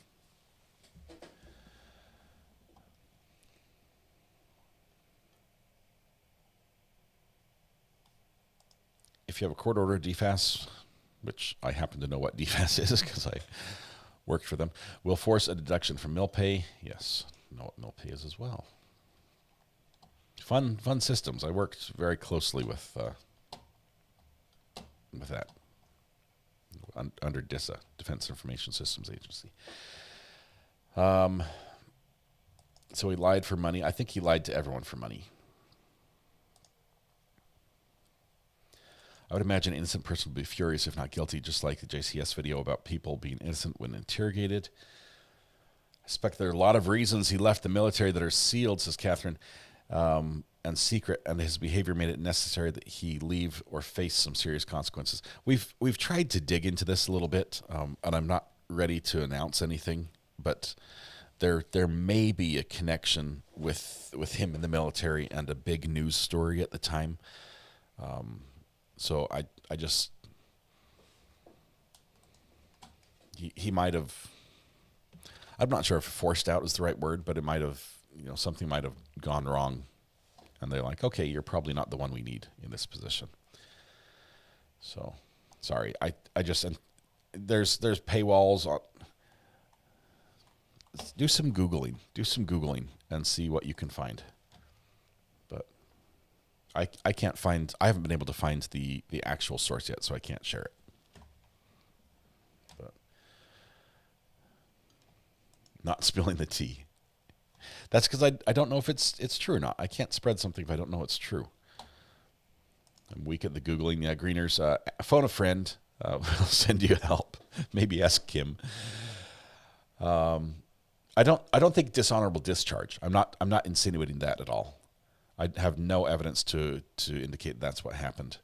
More like hey, thanks for your service. We've decided that you know, we're not going to ask you to re-enlist. More along those lines, I think. Just say alleged.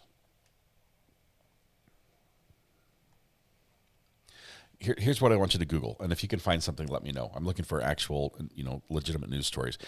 Google the time period he left the military, if you get the dates. I think that was around 2015, 2016, right around that time.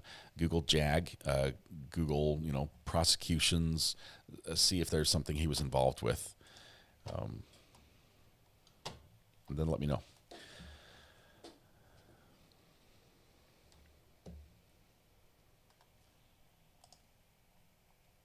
Because I can't verify he was involved in the prosecution. And so until I can find the story, I can't.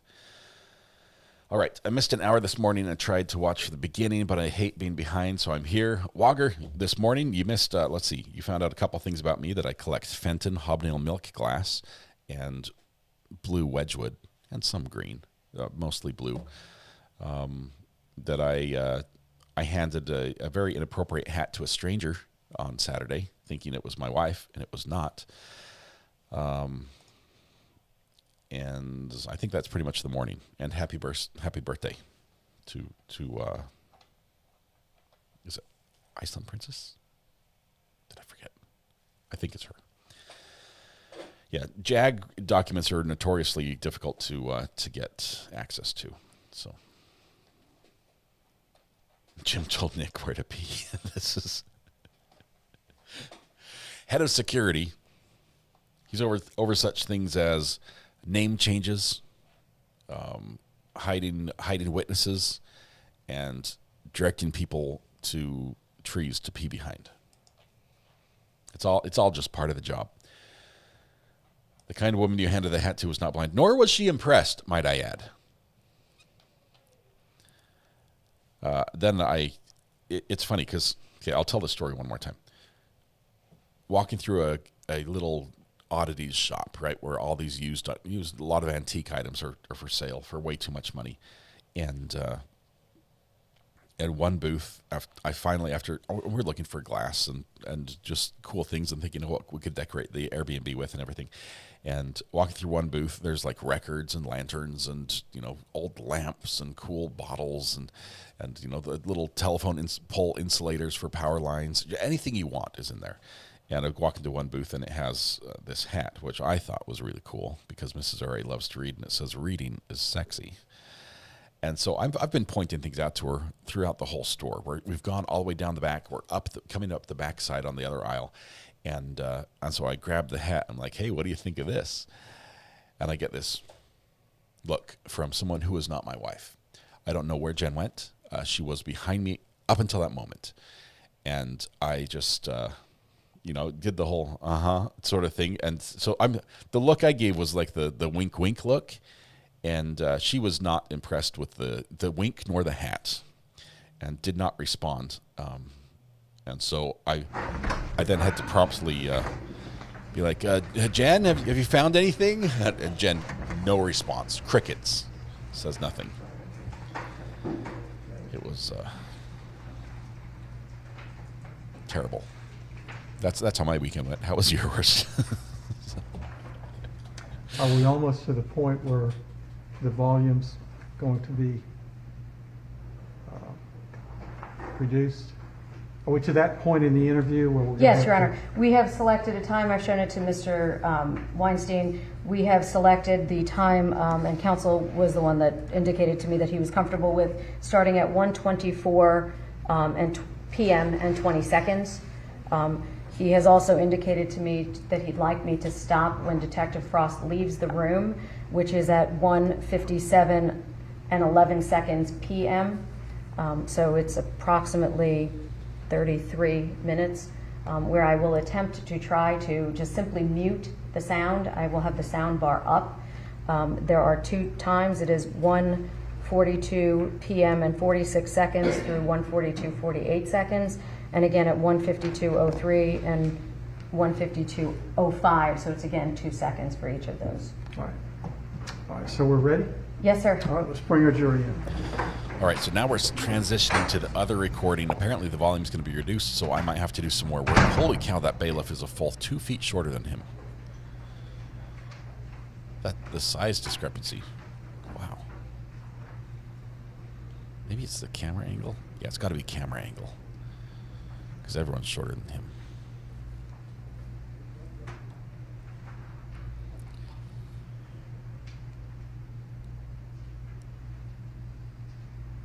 They wanted $10 for the hat, and I'm pretty sure it was used.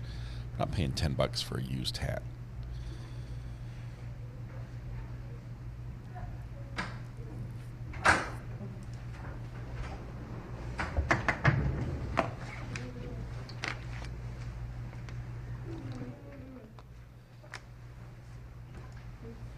Can you imagine what this trial would turn into if he takes the stand? Can you just...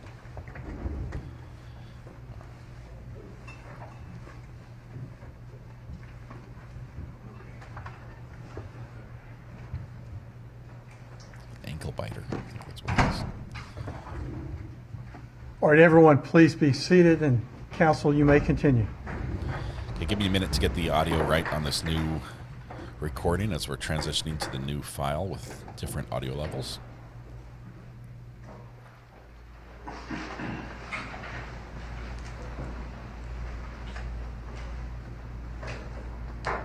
Why are you just standing there? I'm going to get you moving. I want to ask you a few more questions. That's okay with you? Yes, sir. So there's one other place that knife might be able to. I've got a storage worker in Lancaster. You can look it up. The address, I believe it's either 140 or 170 Independence Court. Okay. I have, all my stuff in there that I didn't have with me. It's in West Lancaster. You need some food? No, I'm sorry. I didn't.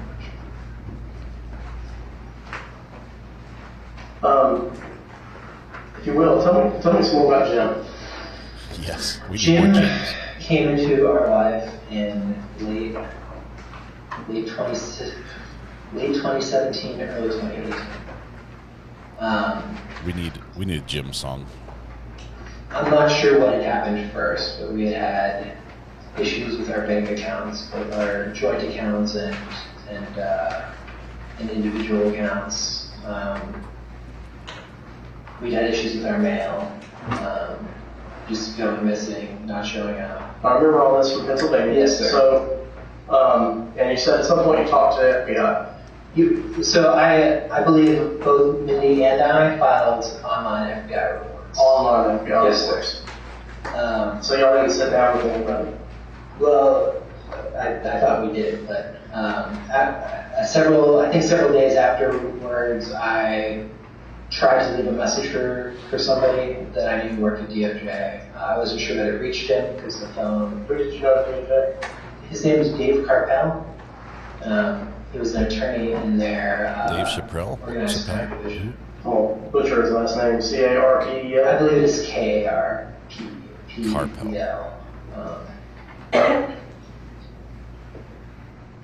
I knew he was a reservist, and I had called the RILSA, not the RILSA, whatever the criminal justice department is, and asked if they had a recall number for him. I called and I left a message, but I wasn't sure I had reached him. What about, okay, so I'm clear on all that, what you alleged with Jim back then, and then up until when you went and filed for your marriage license with Samantha. Okay. Okay, then what happened with Jim? After I filed for the marriage license? Mm-hmm. He told me how to fill it out. He told me he didn't think I should be married to Samantha. He thought I should leave Pennsylvania. Why did he say that? He said he didn't think it was a good idea. He thought that it was too soon for me, that it wouldn't be healthy, that given my past, I would be better off trying to settle down and start over somewhere else. Where did the money come from that he gave you in the check? My understanding was that it came from money that he has held in trust for me for some time to keep it safe. And where would the money come from to be put in the trust? From work on this software of his. I don't know if it was licensing or sale. I was told different things over different years. What about Peter? Do you know Peter from Microsoft? I used to speak regularly with somebody I thought was Peter Inman. It was somebody who I had actually met. How do you spell his last name? Anaman. And he was somebody you met at the JAG conference? Yes, at a Veterans Legal Career Fair. And what kind of stuff did he talk to you about? When we originally met, we talked about cyber investigations, things of that nature, the things that he worked on there. He's the head of one of their cyber investigations units.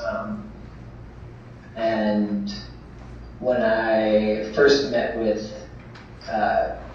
in one of my first meetings with Jim, I had referenced, that I was looking for remote work, that I'd spoken to somebody at Microsoft, and he said that he knew him and would put me back in contact with him and put in a good word. When was this? This was sometime in that late 2017, early 2018. Before the world went sideways with COVID? Yeah, I mean, 2 years before. But I had left active duty unofficially sometime at the beginning of September 2017. Officially, it was September 30th. The military does this RIF. What's it called? A terminal leave, where if you have vacation time, they burn it up. It's better for you if you just take it than don't work it. And the best benefit would then to be working, but my hire date didn't work. I had accepted a job with the Board for Correction and Naval Records, doing veterans work, and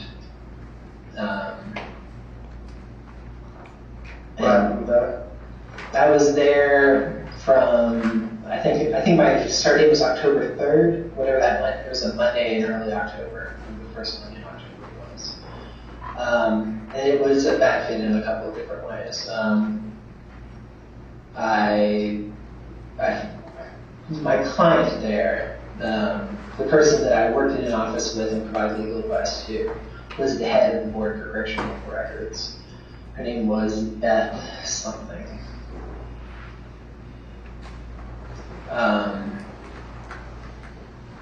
My boss, my reporting senior, was an attorney with the Navy's Office of Manpower and Reserve Affairs. And they had very different views of what the role should be. Beth thought that, Beth wanted to concentrate on moving cases, and their view was that this is a legal position, and there are a lot of people there who review cases. Like, we should be concentrating on different issues than that. I felt like it was a bad setup from very early on. Maybe it was in a car accident in late October. We were both in a car accident, but he was very hurt in the car accident. And I was away for a week at a conference, but I mean, by the time, I think before Beth and I had spent 2 full weeks in the office actually together, she had accidentally forwarded me an email where she said to somebody she worked with that she had wished that she hired him for the position instead of me. Which, as somebody who at that point was probationary, but kind of put the handwriting on the wall that I should be looking at other options, and I began immediately.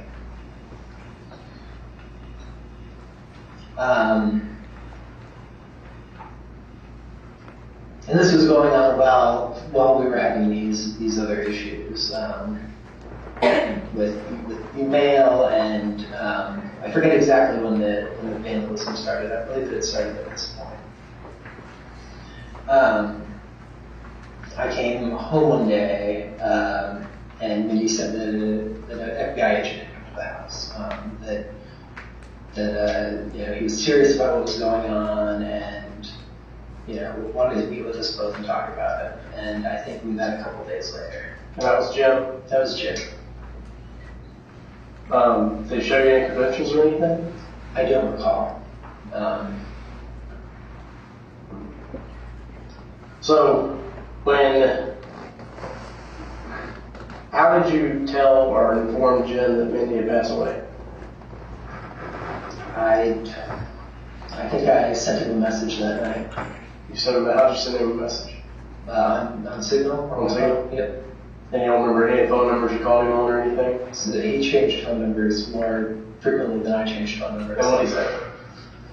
He said he was shocked, that he was really upset. He asked what I needed. So he didn't ask about like getting a death certificate or anything? No, sir. Okay. And you did go to Boston and George Washington Law and stuff, right? Yeah, Georgetown, yes sir. Georgetown? Yes sir. Okay. And you know how important contracts and certificates are? Yes sir. Would you not think that you might need that in order to move on and get remarried? No sir, it hadn't occurred to me. It was, I don't know, I was juggling a lot of things, but... What kind of things were you juggling? I mean, leaving the area, finishing up the name change, and I trying to contact some friends of Mindy's who were hard to find, or harder to track down. Her old boss took I think close to 2 weeks before I was able to reach her. And why was it important you reached them? They've been very close. I wanted to know. How close would it have been? Y'all been hiding from everybody? Before that. Before that? Yeah, before that. That had been years, right? It had been years, yes, sir. I don't know if they spoke in the intervening years much after or at all, but I felt Mindy's Betsy and I spoke, and we were trying to think of people that would be important to tell. That's one of the names. And as soon as the lady starts probing you about like when are we going to be able to have this funeral, when are we going to be able to get her ashes, when are we going to be able to do anything, you don't find it ironic that she gets an email saying that you died in a car wreck? No, sir. I didn't know she got an email saying I died in the car. But you suddenly just stopped talking to her. She stopped talking to me. So I had some things stolen from me, and I spoke to Jim, and he said that he was worried. I'd spoken to him a few days before, and I said that I'd spoken with him, and I was a little concerned because I had said where I was. And he said that at the time he said, okay, it's. Nick, does any of this make sense to you? No, sir. It didn't make sense to me that they would have any sort of ill will towards me. But messages from them stopped. Like it was creepy. It was upsetting. And then I hear nothing from them. I didn't used to go more than 48 hours without hearing from them after they went to Hilton Head and I left the area. It's like he just disappeared. We talked all the time. We texted, and then messages from Jim says, hey, there's something concerning going on here. And What's concerning? What's concerning? They lost a daughter. No, what's concerning is that there's stuff still in the car. So now you can't talk to Frank and Betsy? Jim, you can talk to everybody else. You can talk to Mindy's old boss. I already spoken with him at this point, but he just said while he looked into it, be safe about it. Everybody had to deal with finding out Mindy died from you. They hear it. They really can't get a lot of good closure because there's none of the normal processes. There's no planning a funeral. There's no attending a funeral. There's no any type of remembrance of life or anything put out there. Nothing going on that gives people the ability to have some closure and say goodbye. Yes, sir.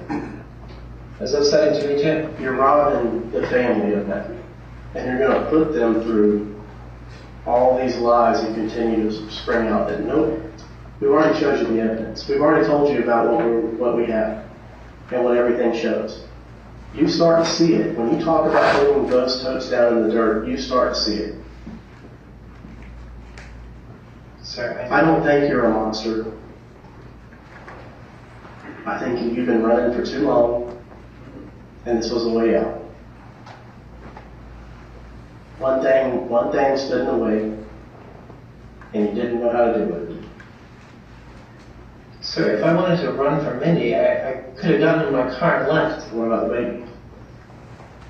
Yes, sir. I wasn't trying to run from Mindy, but I'm saying, if I had wanted to get away, we moved into that house in June or July. I'm sure you know.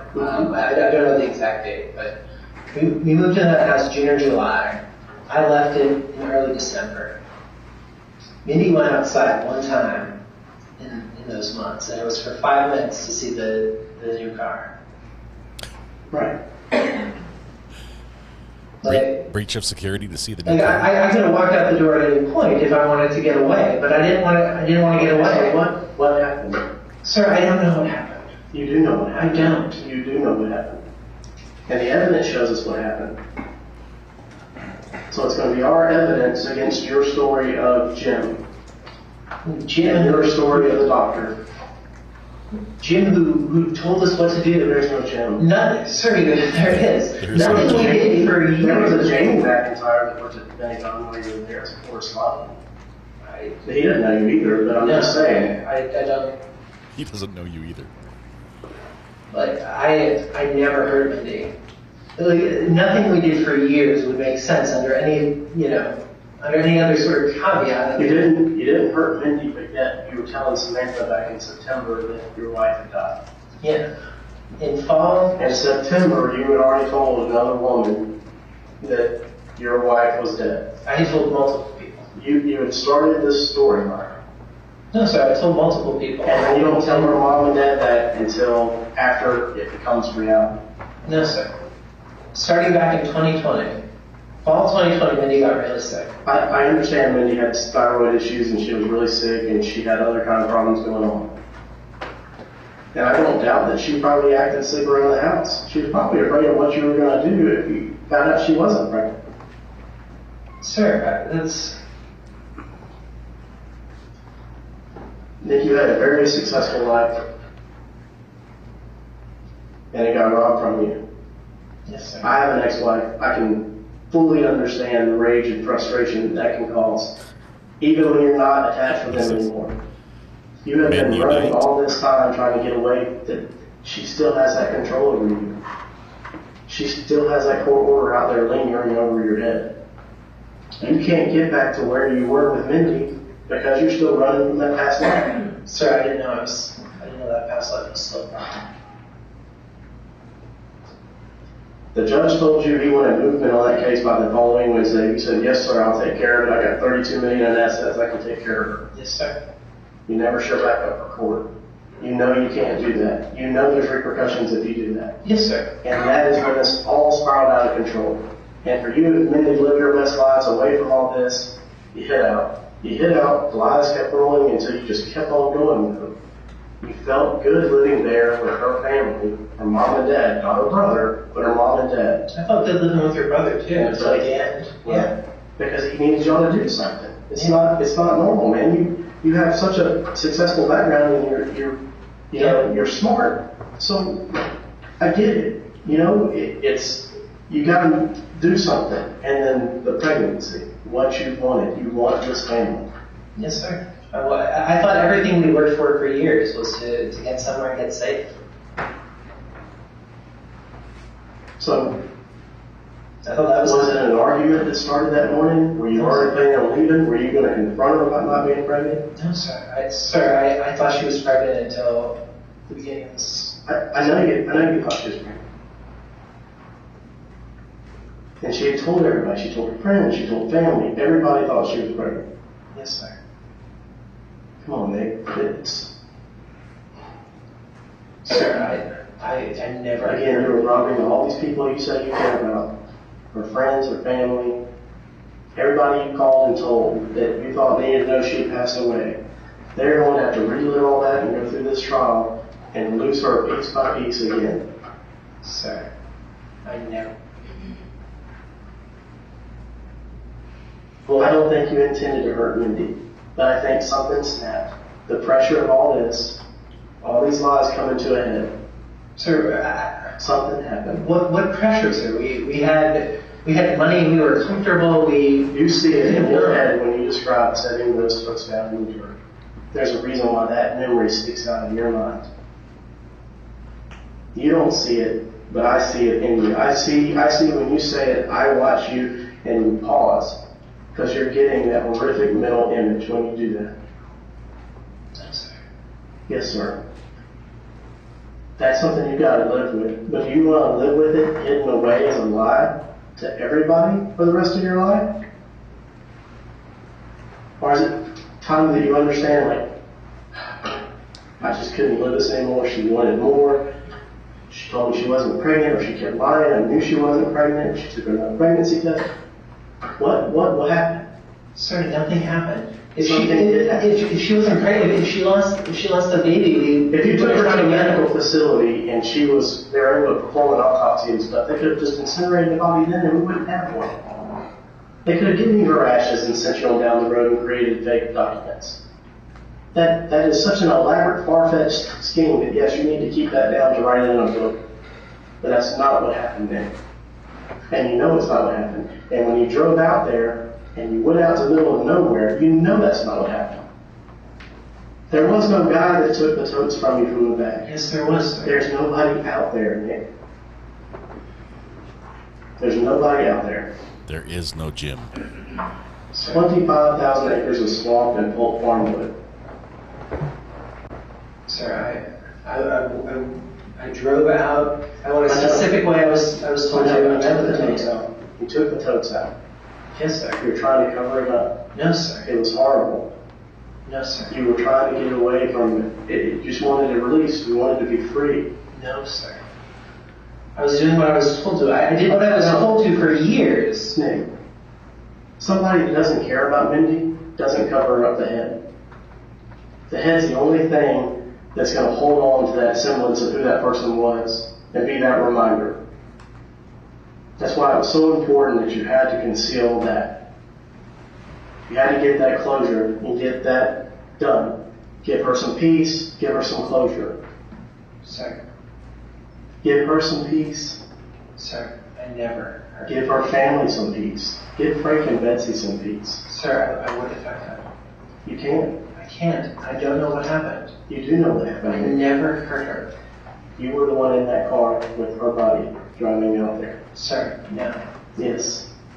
And use those totes to carry the parts. No, sir. I use those totes for our things. No, you didn't. And you wiped them down with the wipes that were out there, and you threw out her bag of dirty clothes that were cut up. No, sir. Yes, you did, Nick. No, sir. No, I didn't do any of this. You did.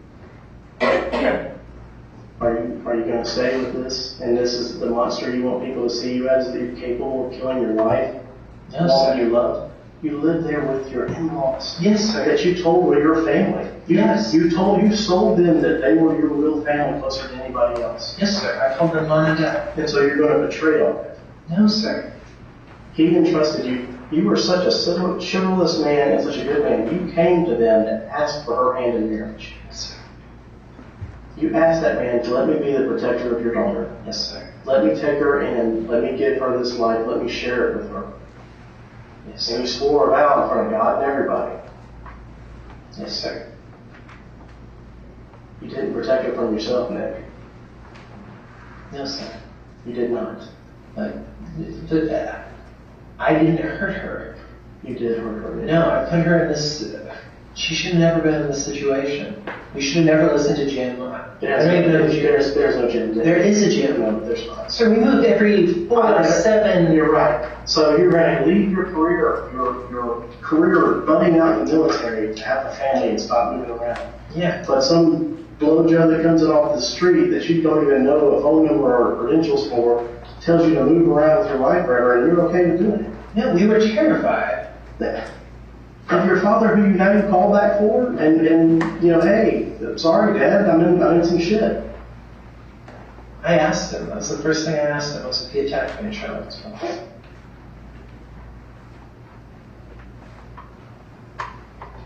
It's not about your father, Nick. It's not about anything else other than you wanted a new start. What made you want this new start? For somebody to love somebody so much, those are the people that when they do snap, when stress does get there, they can do something so horrible. That love is way up here and it can swing way back over here too. Sir, I was so frustrated with my first wife when I got divorced. I was so furious. I had to get away. Because I didn't know what I would do. Heather cheated on me, sir. She cheated on me and she married the man she cheated on me with the day after our divorce was finalized. Well, mine couldn't marry the man she cheated on me with because he had a wife still that made more money. So that's where that stays. I have kids with her. I still deal with that all the time. That's her control over me. Heather's control over you that you can't get away from is that suit. You've never dealt with it. Sir, I thought I had. And the only reason I signed the settlement is because Jim told me that the money was there. The settlement would make no sense otherwise. What so? We stipulated to the judgment. The division of assets? That 1.5 million? Yes. But the judge said he wanted movement by next Wednesday and you never came back. Because Jim told me at that point that he'd paid enough. But you know you can't listen to that. You know you can't, that you'd have to have proof. You would want that closure, you'd want that proof. In your mind, you might have said, okay, this is what's going to happen, this is what I'm going to tell everybody. Because you wanted to get away. You couldn't tell them the truth. You couldn't tell Frank and Betsy sure, that you were running from $1.5 million. I don't know what. Here's the thing is you could have paid their payments. The judge is going to hold you away for $1.5 million. He even made you pay payments. It would suck. It would have sucked, but you could have been out from all these lies. And the pressure it Sure, the terms of the agreement that we were having issues with. It doesn't matter. It does matter because this goes back to how we relied so much on Jim. I'm not worried about how much you rely on Jim. Jim does exist. You rely on Cameron. We rely on how much Cameron spent providing for you? Yes, sir. Yes, I have those records. I've been through it. I see when you went to Starbucks, you ordered Chinese takeout, everything you paid for the Airbnbs that you lived at over at Hilton Head. All that money, you didn't work for any of it, and you had people taking care of you. Yes, and y'all developed into this life where you were just like nomadic little people that just had everything coming to you. So we didn't have it. We weren't allowed to go outside most of the time. We got food delivered because we couldn't be going out. You could be going out. If all that's true, you wouldn't have drove out here, all the way out here, in your car that day. I don't know where here is. Well, you might not know exactly where it is at or what it's called, but this is where you came. Liberty County. Liberty County is where you came. Okay? Okay. That is where you set the toast down. They didn't have belongings on clothing or toiletries or anything. Yes, they did, sir. I packed them myself that morning. I know you packed them yourself. I know you packed them yourself, Nate. It's not what you think. It was Mindy's body. Wasn't, sir. It was. That's where she was at. Like I said, you buried the head because that was the part that's close. That's the part that makes it real. Sir, no. Yes, Nick, yes. Sir, I never saw Mindy after she passed away. I never heard Mindy. You might have told yourself you didn't see her anymore, but that was her that you put out there. No, sir.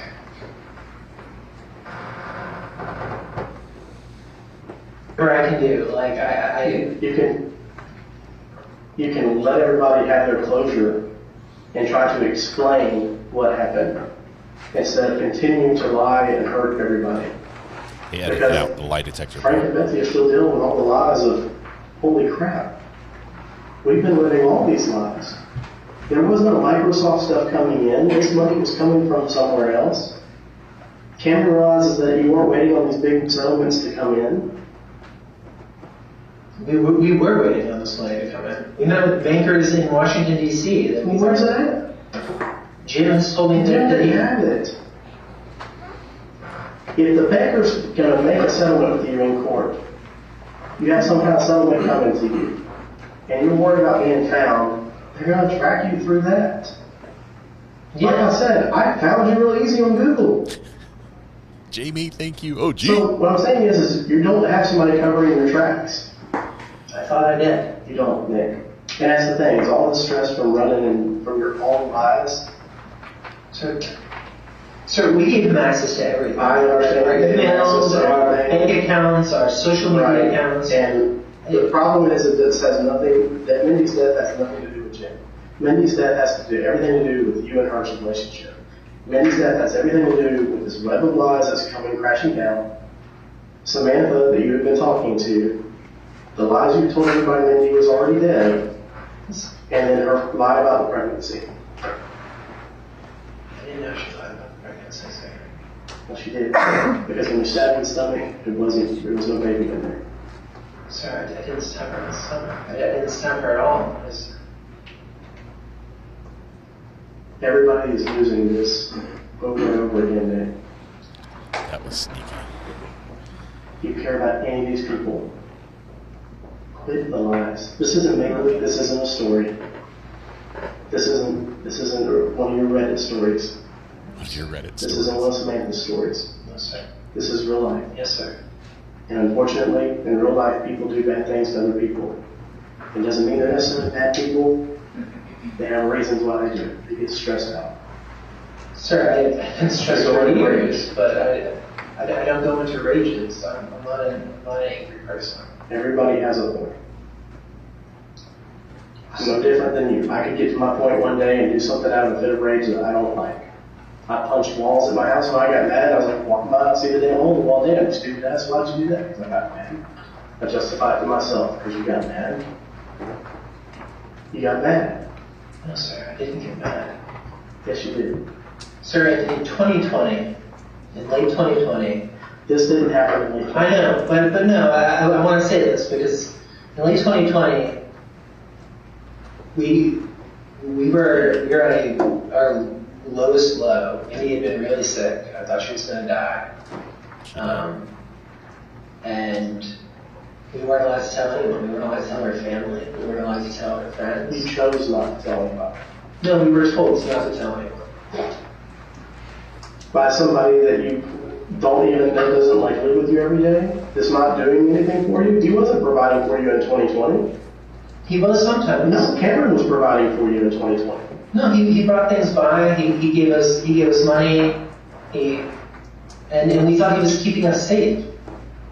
We didn't. And now that you find out your wife's body is out here discovered amongst 25,000 acres, do you think you have somebody watching out for you, making you feel safe? No, sir. Somebody that would let you take your wife off and have her cremated? No, sir. And let you tell all these people that love and care about both of you that Mindy passed away, you can't know anything about it, sorry, it's top secret? I never said that, sir. No, you told me. I gave the information that you told me you couldn't have a memorial service. You told me there couldn't be a funeral. That it no. The body. No, I said that we were absolutely going to have one. I was waiting to find out one. You're the husband. That's your job. That is your job. I spent years doing what I was told. Then who told you to kill your wife? Nobody told me to kill my wife, and I didn't kill my wife. Because you loved your wife. Yes. And something got to you that day. No, sir. You've been building up and planning because you've already been planting the seed of she's dead with people. Sir, that goes back to 2020 because we got. Her getting pregnant didn't go back to 2020. This just sounds like, hey, can you guys keep it down in here?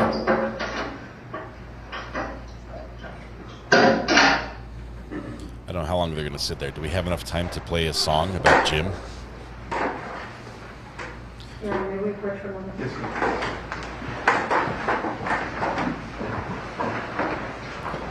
We'll play part of it. Here we go. We've got an AI song about Jim.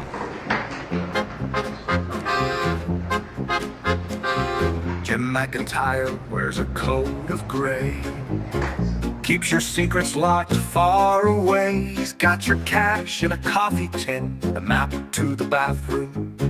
Let the game begin. Jim says run, Jim says hide. He's the shadow standing by your side. He tells you when to whisper, when to cry. Jim Video that's McIntyre, going to be played. I would actually ask that it be slide. Your Honor, if I can have just a brief 5 minutes so that I can set up for the next witness. Okay. All right, they need a little time, so if you would please, ladies, this will be a shorter break, so if you'll just step out, we'll have you back here very quickly. All right, Mimi D. Oh, gee. 27 months, thank you. While they go to a break and set up for the next witness, we'll finish the song here.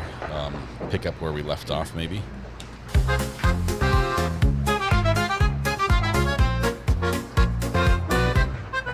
He's got a rule book, torn and frayed. Says lie to your wife, it's the price you paid. He knows your father's footsteps, cold and near, and he'll tell you when to move, disappear. He hums a tune, dark and sweet, the kind you hum when you admit defeat. Jim says run, Jim says hide. He's the shadow standing by your side. He tells you when to whisper, when to cry. Jim McIntyre, the master of the slide.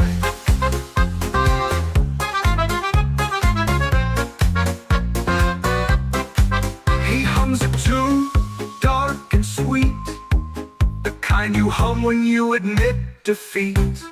Jim says run, Jim says hide.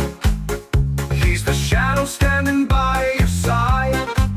He tells you when to whisper, when to cry. Jim McIntyre, the master of the slide. Is he a saint or a devil in disguise? He holds your truth, your perfect lies. His eyes don't blink, his voice don't shake. He's the keeper of your biggest mistake.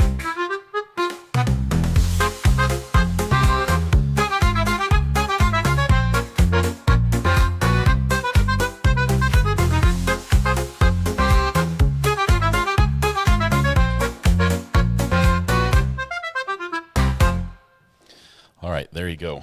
Jim McIntyre, master of the sly. We will go ahead and publish this with our other greatest hits right now. So there we go. My favorite part from the last clip, Jim does not exist. Jim does not exist. There is no Jim. The prosecutors are saying it over and over, and I believe them. I truly, truly believe them. The accordion is priceless. I love it. Yes. I asked for a circus type. I wanted a circus type feel, and accordion just nailed it. Nailed it. Although I ran out of space. I was trying to get him to say, pee in the woods, but instead it just says Jim has the map to the bathroom, which is, I guess, sort of the same thing. So, all right. You can check out that link and many others if you go to our main website, Top Mark Media. There's a link. I think we'll probably play the song one more time at the end of the live stream today. So if you missed the whole thing and want to hear it here, when we go to lunch, we'll play the full song without interruption. And I can tell you the prompts I used to do this. I titled it. I thought that the title would play into the mix of the lyrics, and it didn't work very well. Because I titled it "Jim Might Have Killed My Wife," or maybe Jim killed my wife, but it didn't incorporate that. I said prompts were: Jim McIntyre is a mysterious man that manages security for people hiding from their dad. He holds your money and tells you where to pee. He tells you when to lie and what to tell your wife. And AI did the rest. Anyway, wild story, wild song to go along with it as we watch the defendant, Nick, I would say lie through his teeth, but we've passed that point so far. I mean, there's a point where people give up and they're like, you got me. I've got nothing to say to that. We passed that point. He's been confronted with pictures of himself in the woods with the vehicle in the area where the body was. We've got the data from his phone, which was still pinging, though he turned it off. We've got the data from his car that puts him right there. He's been spotted by a logging truck driver out there in that area. He's got everything that says it was actually you. He's like, no, wasn't me.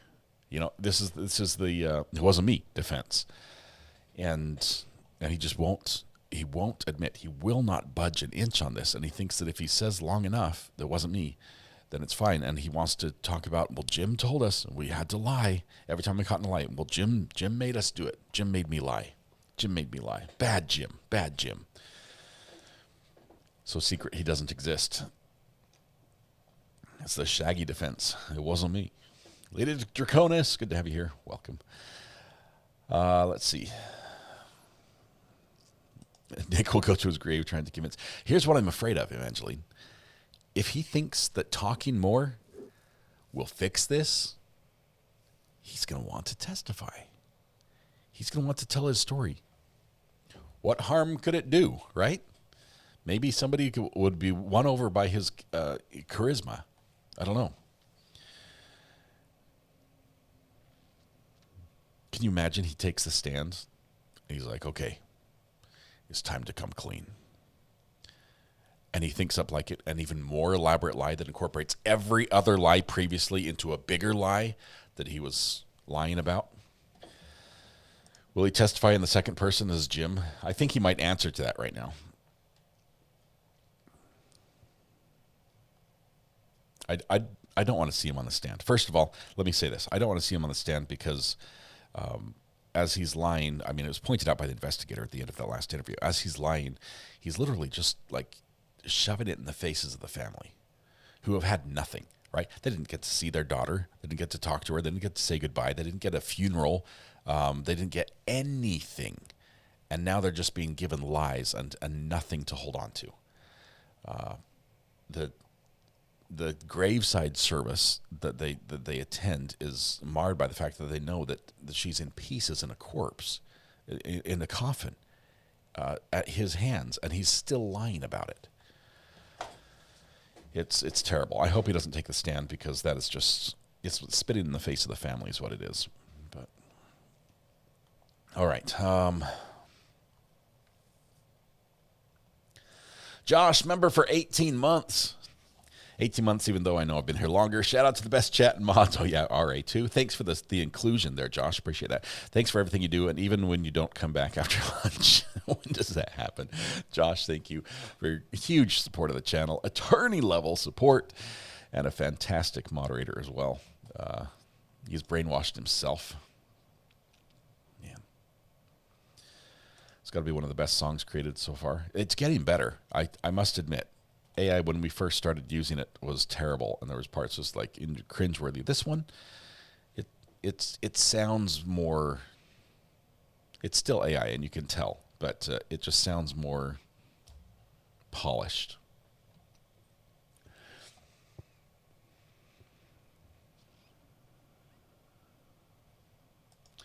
Super T says, my grandpa lost a foot due to diabetes. When he passed, we discussed if we should take 1 or 2 shoes to the funeral home.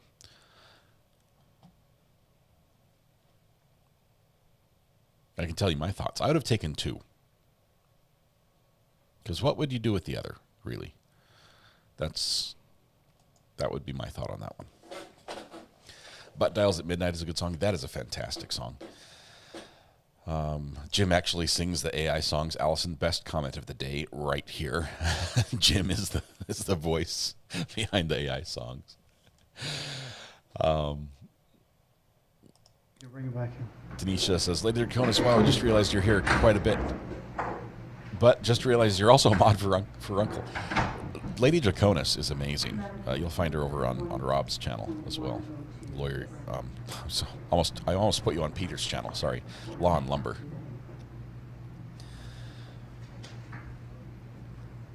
You have to mod for everybody now, Lady Draconis.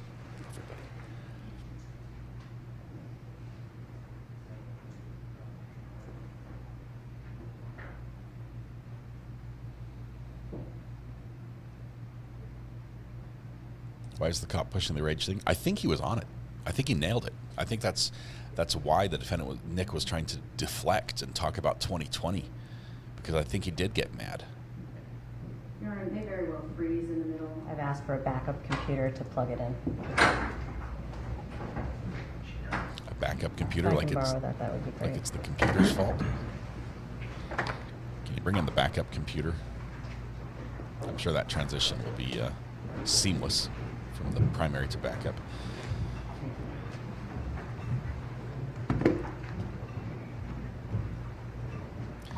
Mike W., welcome. Thanks for clicking the subscribe button. You can never leave now. You're one of us. Good to have you here. All right, everyone, please be seated. Counsel, you may continue. Here we go. Your Honor, at this time, the state calls Lauren Satcher to the stand. Lauren Satcher. Why is that name familiar? Who's Lauren? We're done with Tracy.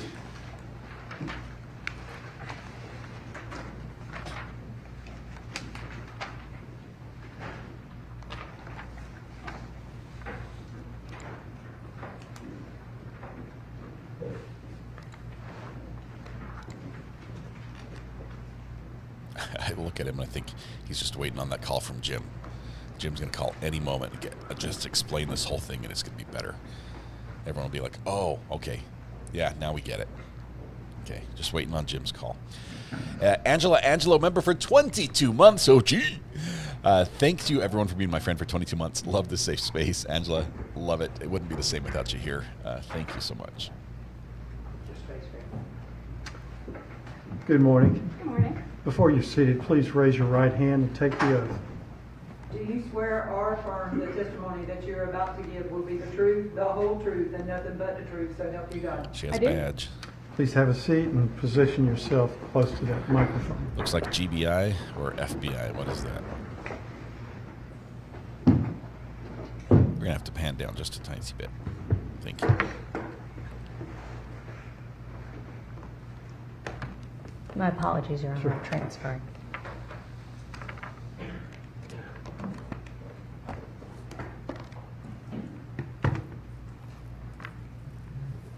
I think you're right, Red Pen. Bone tool mark. We might see some images of just a segment of a bone. Nothing gory, but we might see something here. Just a heads up on that.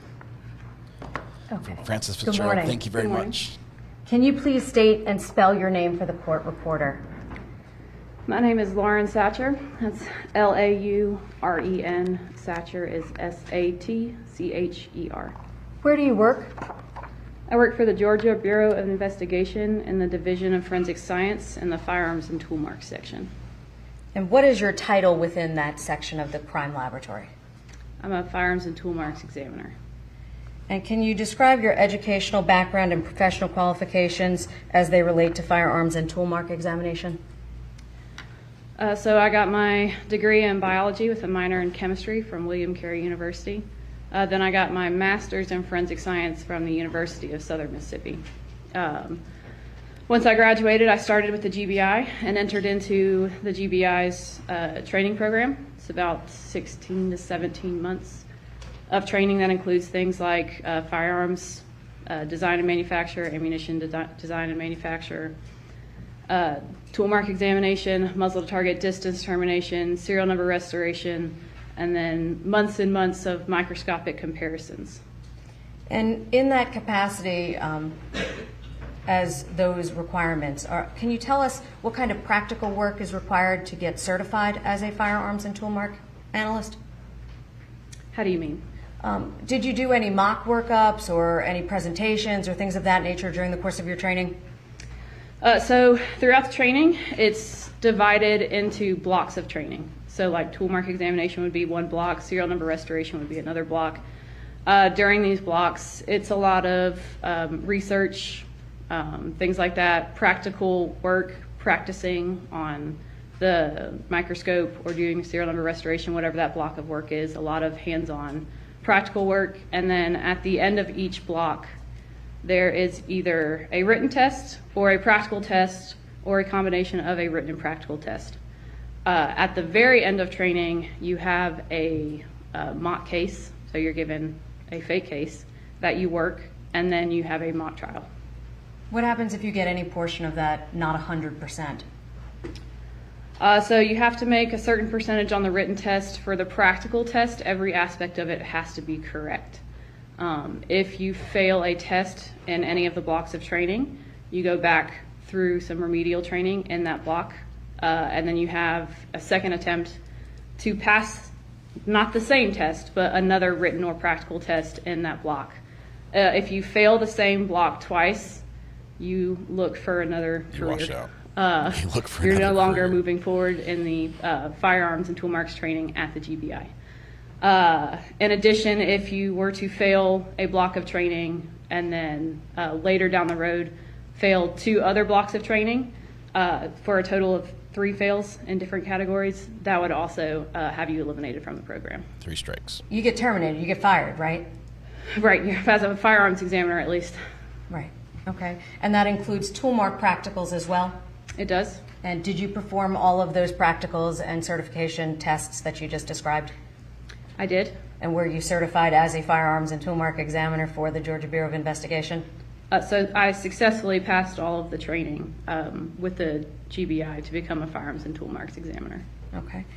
How long have you been employed in that process, in that position, rather? I started in August of 2020, so 5 years. And can you tell us what your primary responsibilities are as a firearms and tool mark examiner?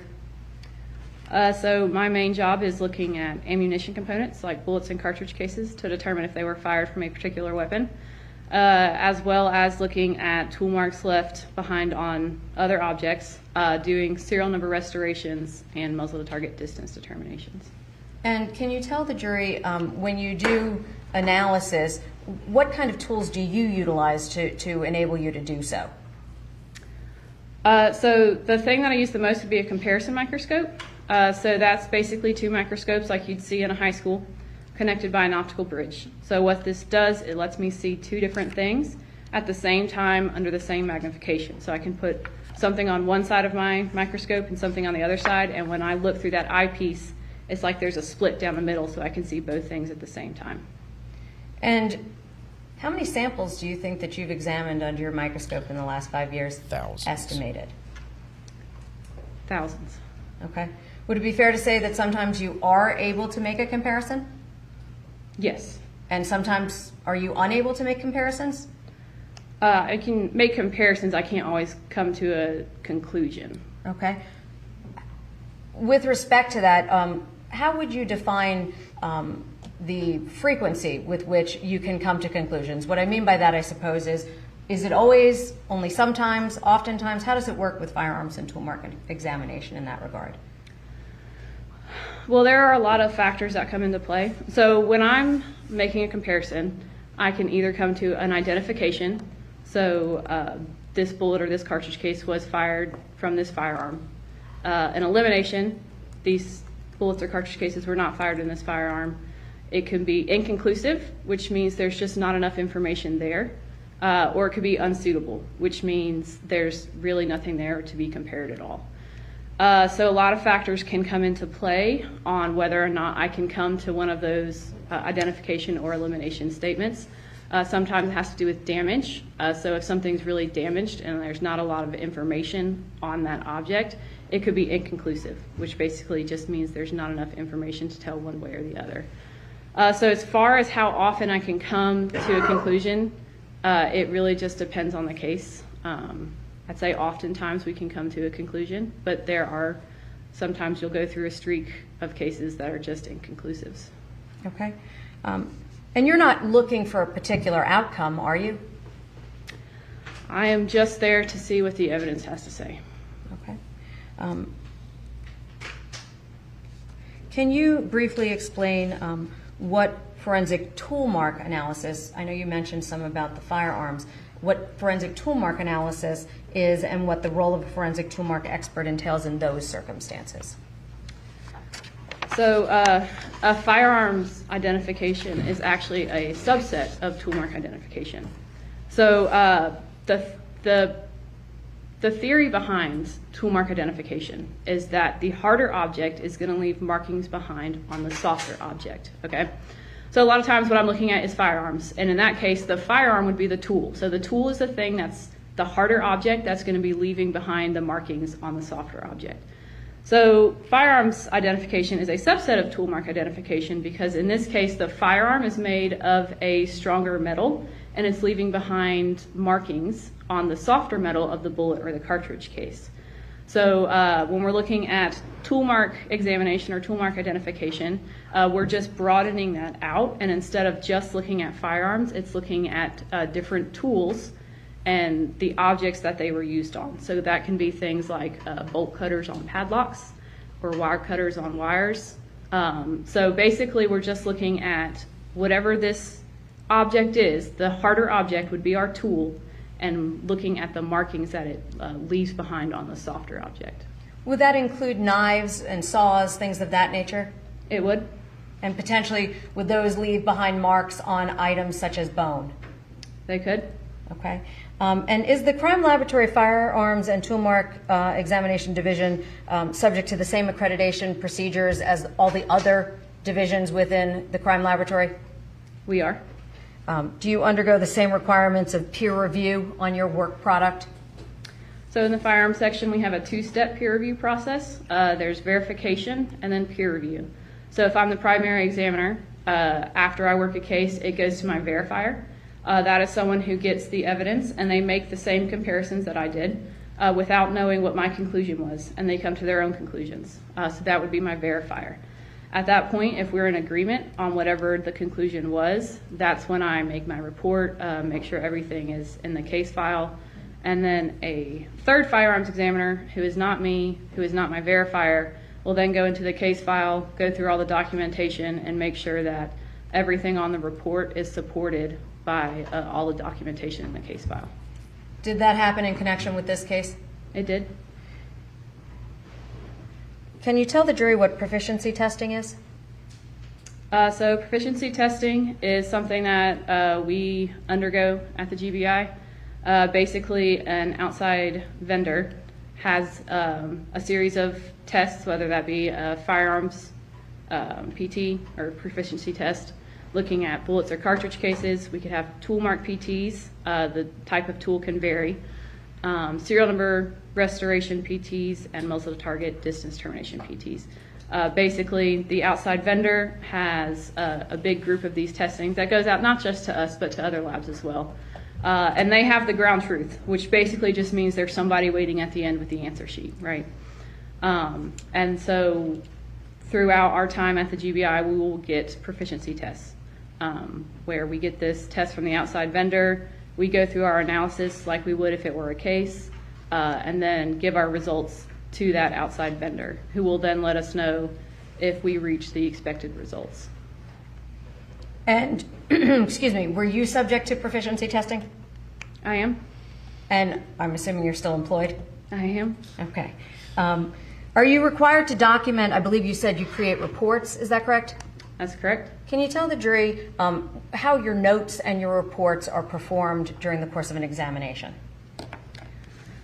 So while I'm doing my examination, I have different worksheets that I'm filling out with things like class or different characteristics that I'm seeing. As I'm working my case, I'm filling out these worksheets. We're looking at things called class characteristics and individual characteristics. So class characteristics are things that are determined by the manufacturer. So basically, whenever a tool, whether that's a firearm or a different type of tool, is being made, the manufacturer is going to have certain specifications on, we'll look at tools, we'll say how wide that tool is, whether it's serrated or smooth, things like that. The manufacturer is going to determine before the manufacturing process ever starts what that tool is going to look like, certain characteristics of that tool, how long it is, how wide it is. So things like that will get noted in the worksheets, documenting any trace evidence that we might have observed on these tools, just kind of documenting as we go what we're doing and what we're seeing. At the end, we are coming to our conclusion on whether or not we have an identification, an elimination, inconclusive in regards to any tools that were submitted compared to the tool marks. And so that's also going to be documented inside the case file. So all of this documentation is put together in the case file, and then the report that comes out are our conclusions. So that's why we have that third step. Our peer reviewer is looking at everything in the case file, all that documentation, to make sure all the conclusions that are in your report that are stating here are the findings, those are supported by the documentation. Does that assist you when you come to potentially testify in a court of law concerning a prior examination or analysis that you've performed? It does. And given the number of cases that you just described, how many on average do you think you handle a year? A year? Or in your, whatever is the easiest way for you to define it. I'll say in my time of working cases, I've worked somewhere between 200 and 300. Okay. And specifically, have you ever testified before in the field of forensic firearms analysis and tool marks? I have. How many times? 41. Okay. What counties? Liberty, Chatham, Glenn, Camden, Ware, Augusta, Richmond, Bullock, Fulton, Jeff Davis, Wayne. Could be more. That's all I can think of at the moment. Okay. All over the state, basically? Yes. Okay. Have you ever been denied status as an expert in the field of forensic firearms analysis and tool marks? I have not. At this time, Your Honor, I would seek to offer Lauren Satcher as an expert in the field of forensic firearms analysis and tool marks. Any objection? No objection, Your Honor. All right, then she's so qualified, you may continue. Thank you. Some states don't allow this type of testimony. Just so I'm clear, have you always been a firearms and tool mark analyst for the crime laboratory? Since starting with the GBI, yes. Okay.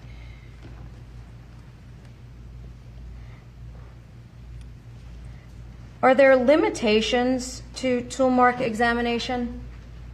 Meaning, what would make it more difficult for you to render a conclusion with respect to tool mark examination? So looking at tool mark examination, we'll say, as opposed to firearms examination, which again is a subset, but bullet's only going to travel down the barrel of a gun one way, right? When it comes to tool mark examination, there's a lot more factors that you have to take into account. So for instance, how was that tool used? Was there any leverage involved? What part of that tool was used? So if you have, let's say, bolt cutters where the blades are this long, the padlock, the bolt's not that big.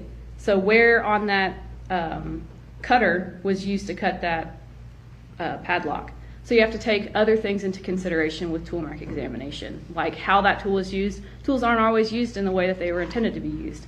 So you have to take that into account, which direction they were coming from. Did they come from multiple directions? And then again, where on that tool was used relative to whatever it was being used on. So all of these things together can add some limitations, but just, I'd say, more complications than if we were just looking at, say, a firearm, where again, it's really only being used in one way. So for example, if I were to reference a blade on a knife, is it possible that the mark was made by a different potential segment on the knife? Objection, leading. Can you rephrase that? Certainly. Can you explain to the jury how the length of a knife blade might impact your tool mark examination analysis? So again, we kind of have to look at the size of the thing that's being cut relative to the tool that is doing the cutting. So again, if you have a cutting surface that's however long and whatever it's being used on is much smaller, you don't know for sure where on that blade was used, and if you have multiple things you're comparing it to, you don't know for certain if the same part of that blade was used on every item because that blade is longer than whatever the item is. So again, that's one of those complications that comes in with tool marks, that things you have to take into account. Okay, if I can approach for just a moment.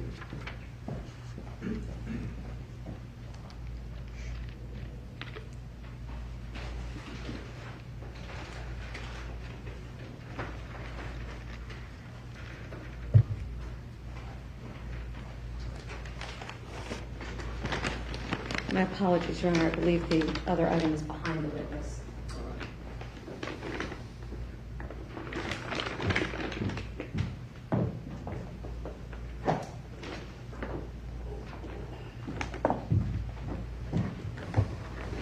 Ooh. Thank you. Got bags, wrappings. Now, in preparation for this case, well, let me back up one moment. Were you asked to analyze any items in connection with this case? I was. What items were you asked to analyze? So I had some segments of bones, a deer processing kit, and a knife.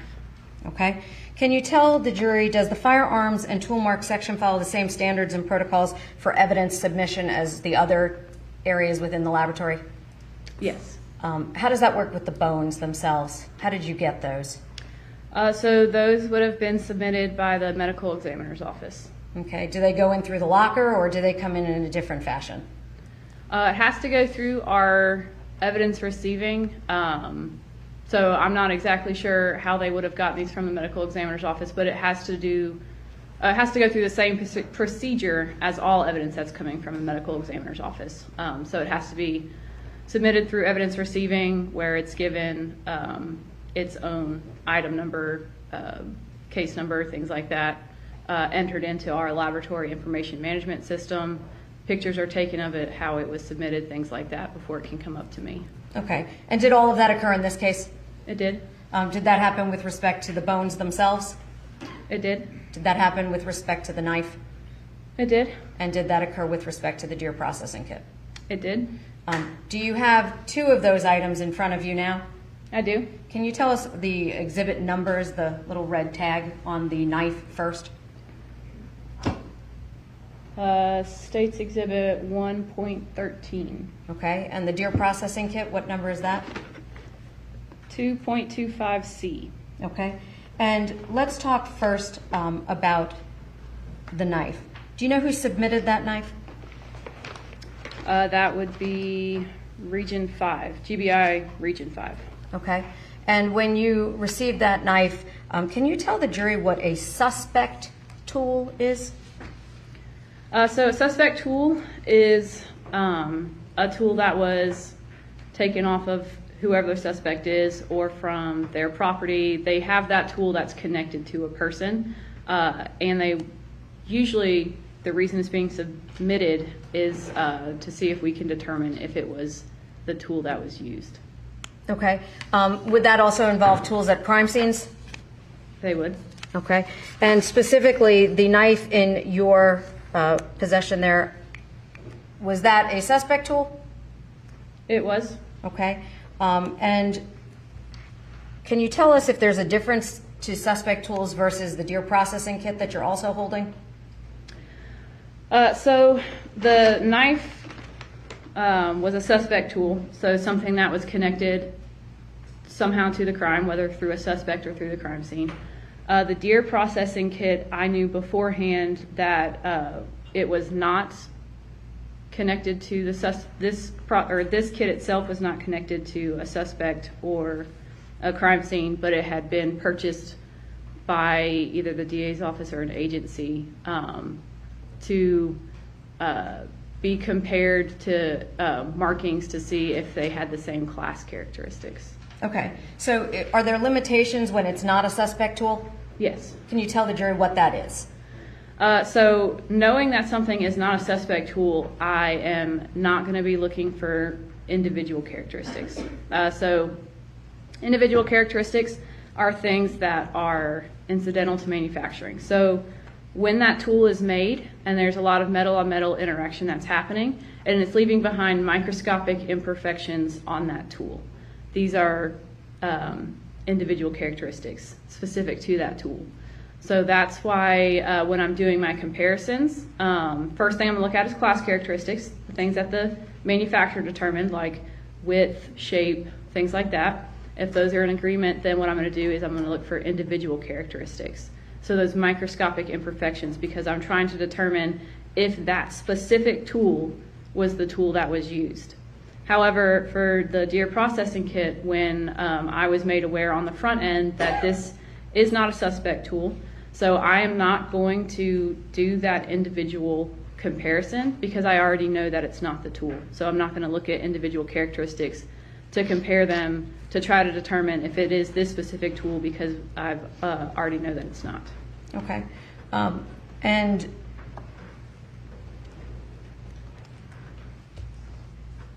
can you tell us, when you received the bones, did you do anything with them to process them?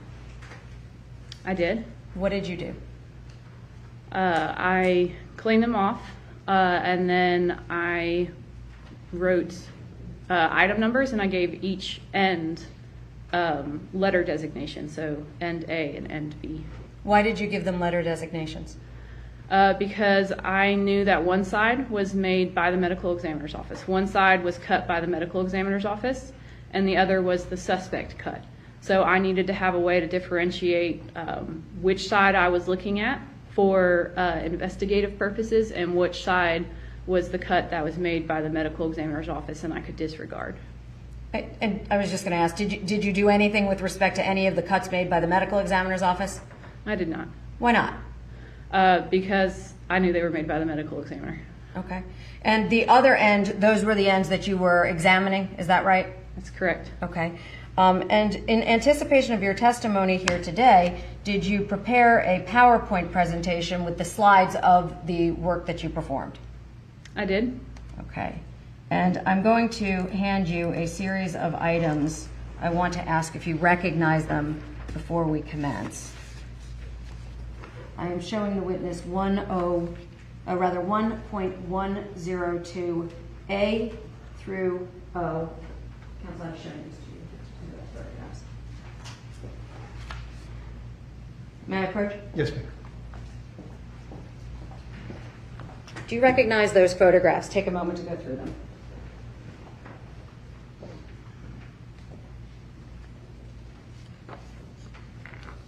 Some of these photographs may be shown. They should just be portions of a bone, no gore. There's a possibility.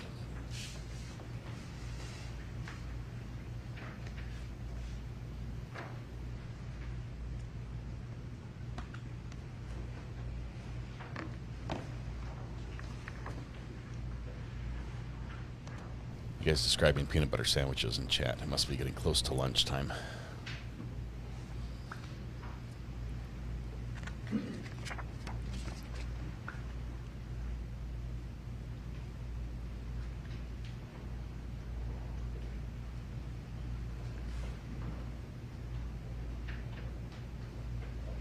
It's not even 10 a.m. What?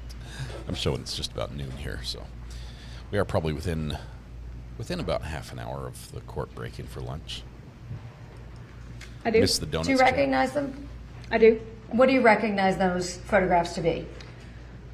These are photographs of the bones and then casts that I made of some of the bones and then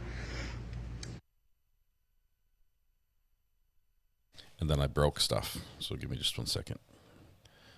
cuts in with a saw from the deer processing kit and a close-up of the teeth of the saw of the deer processing kit. Are those all photographs that you yourself took, rather? I did. Are those a fair and accurate depiction of, or just photocopies, rather, of the original photographs? They are. At this time, I would seek to introduce those photographs, Your Honor. No objection, Your Honor. And they are admitted without objection. Thank you. At this time, I'd also like to provide her with 1.103.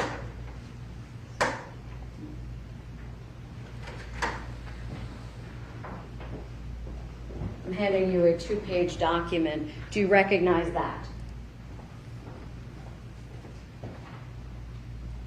She's very thorough, detail-oriented. The job requires it.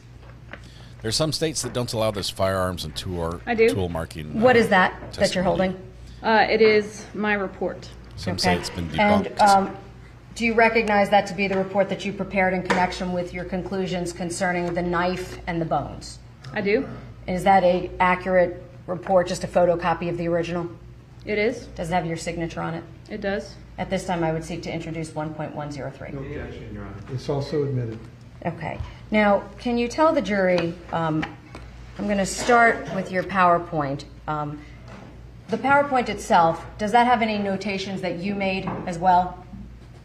Meaning in the margins in addition to just the photograph? Yes. Okay. And did you do so in a fashion to attempt to assist the jury in understanding your processing of the materials?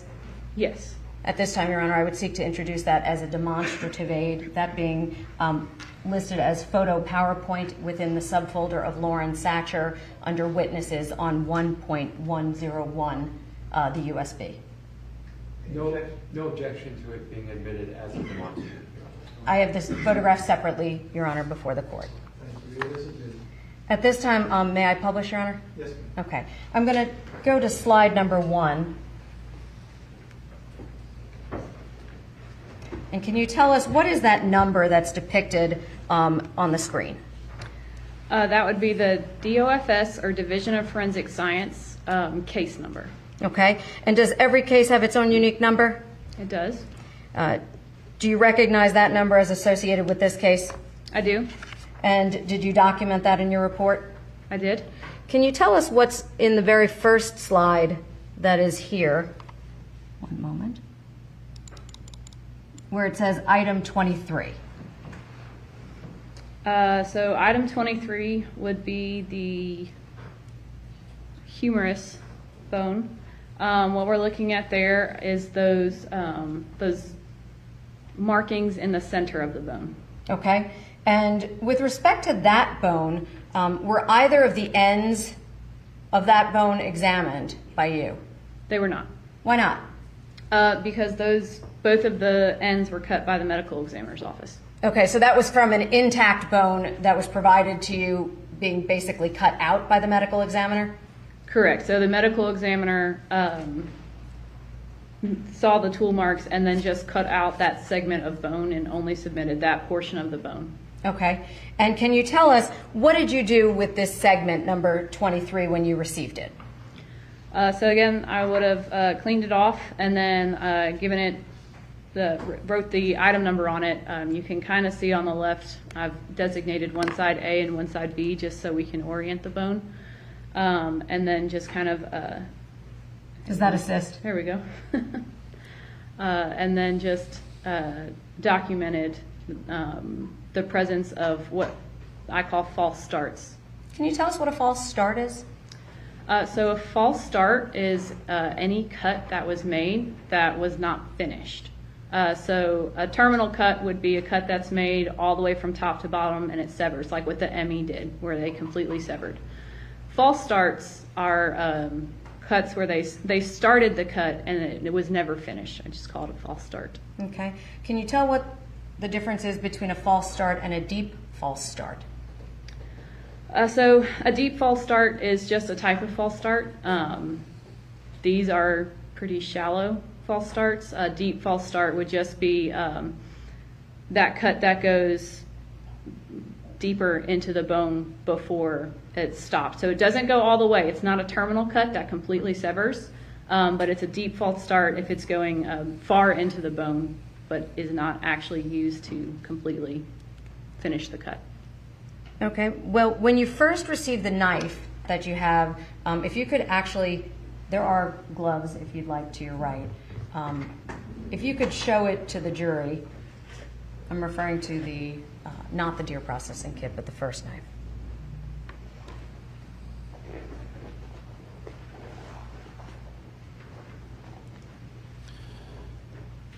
He spent quite a bit of effort trying to cut these bones.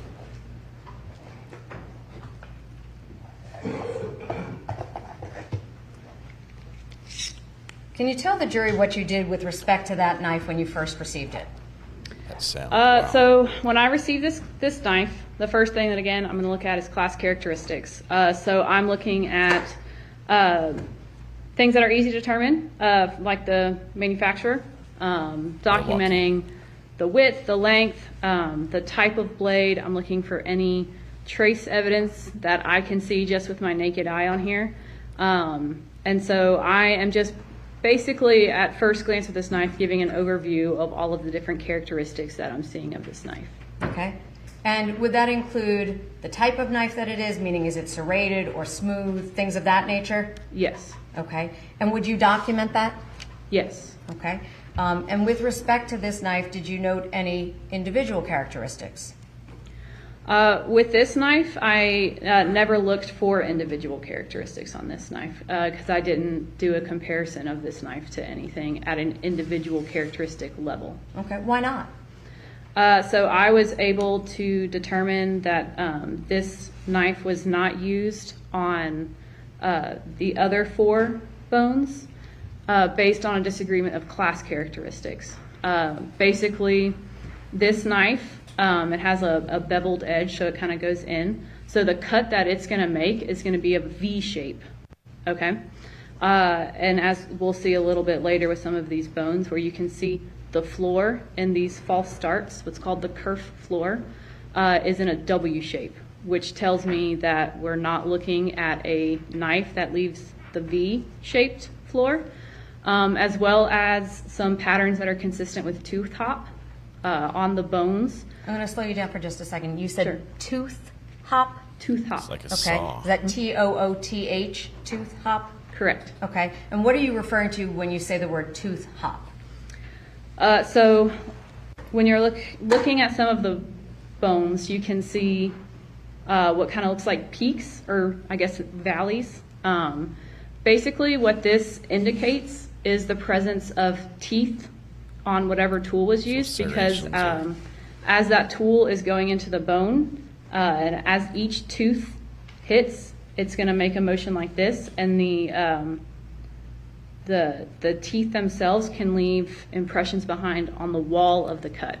So looking at the wall of the cut, you can see what's consistent with tooth hop, which basically just is that little hopping motion that's happening as whatever tool was being pushed into the bone. And as each tooth is introduced and it causes that up-down motion, it's leaving predictable waves or peaks or valleys or motions. Okay. Now you said that this knife had a V shape. Is that right? That's correct. Okay. Now I'm going to put us onto the next slide. Can you tell us what's depicted here? So this is a photograph that I took under my microscope. So we're looking at that same bone. So it is the humerus. We're looking at those false starts kind of from the side there. So you can see that they're pretty shallow. And that's just documenting those false starts on that humerus. Now I'm pointing to a section right here on the very far left. Can you tell the jury what conclusions, if any, that you could make with respect to that mark? So looking at this bone, I was not able to eliminate or even compare to the knife. The problem being that area that you were just indicating. I can't tell because there are so many false starts here. I can't tell if what I'm looking at there is 2 different false starts or if it's one in the shape of a W. So there's basically too much noise going on with all of these shallow false starts. So I can't determine exactly the characteristics that I'm looking at, even in that section. It could be the W shape that's indicating some teeth, or it could be 2 different false starts from a knife with a V shape. So would it be fair to say that you are super conservative when it comes to your analysis? Objection leading. I'll rephrase. How does that impact your analysis when it comes to multiple false starts versus a saw tooth pattern?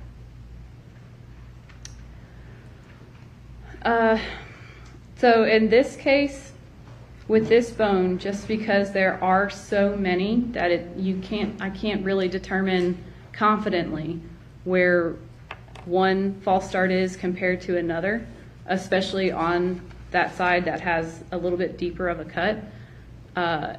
Because I can't with any confidence make a determination on how many false starts are right there, I am not going to speculate on the shape of the false start. Okay. And the tool marks that you see on the farther right portion of this bone, to the right of the letter 3, or the number, I should say 3, did you draw any conclusions there? No.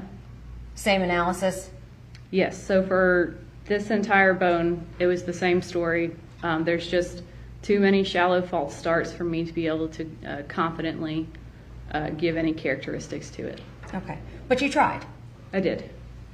Now I'm going to turn to, and just so we're clear, you said the humerus. What part of the body is that? It's the arm. Okay, thank you. I'm going to turn now to the next slide, item number 24. Can you tell us what you observe in this slide under item 24? So this is a different bone. We're looking at the suspect cut side. So the part that's down, that is not in focus, that's the side that the ME cut, so we're not concerned with that side. What I'm looking at on this end of the bone, you can see there's a couple very, very, very shallow false starts right at the top of that, top to the right of that side of the bone.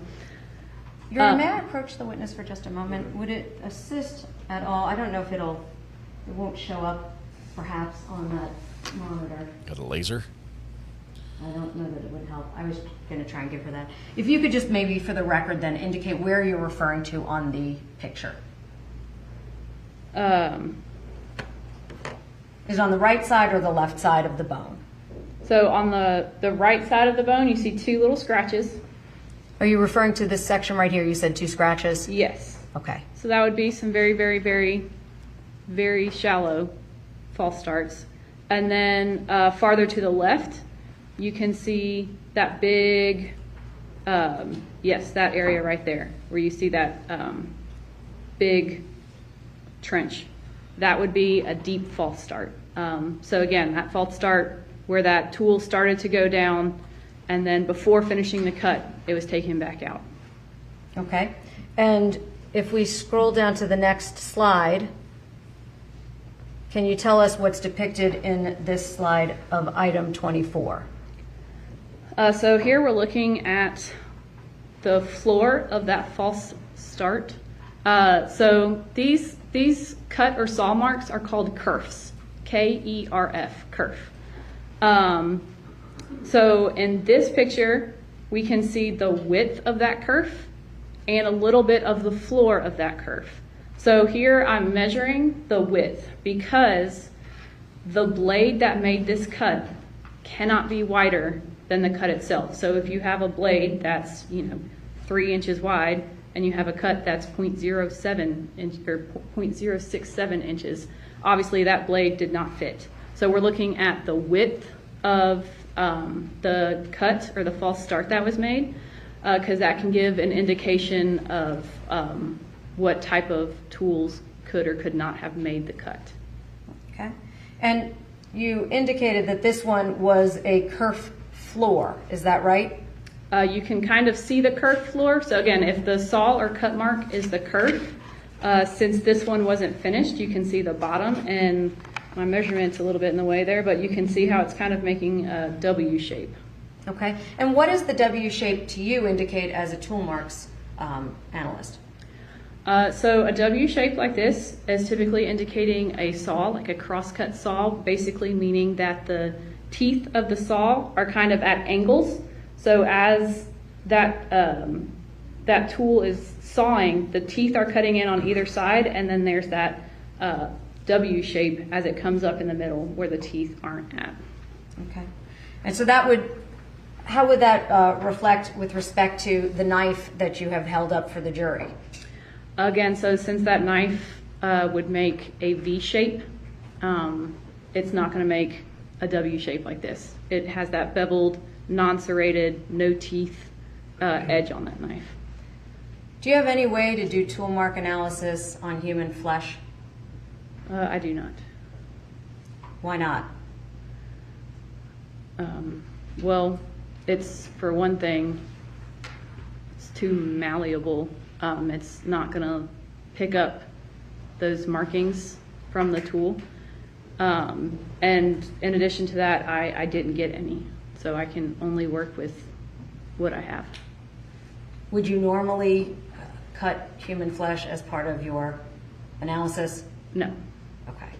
And so you don't have any way, withdrawn, do you have any way of knowing whether or not that knife was used on the flesh of this deceased? I have no way of knowing that. Okay. I'm now scrolling to the cast. That's item 24 cast. And just so we're clear, can you tell us what item 24, what that was, what bone? The right femur. Okay. And would it be fair to say, how many segments of bone did you look at? 5. And which were those? The right humerus, and then the right and left femur, the leg side and torso side of both femurs. So would it be fair to say both sides of the cuts? Yes. Okay. And 24, you said, was the right femur?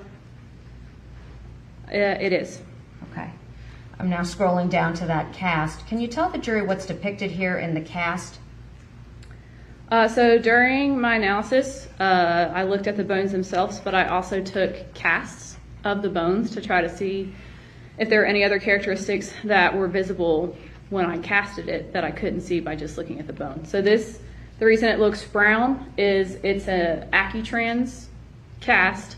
It kind of looks like a caulk gun, and you put that material onto the bone, let it set, and you can pull it off. So that's what we're looking at here, is the casting of the bone.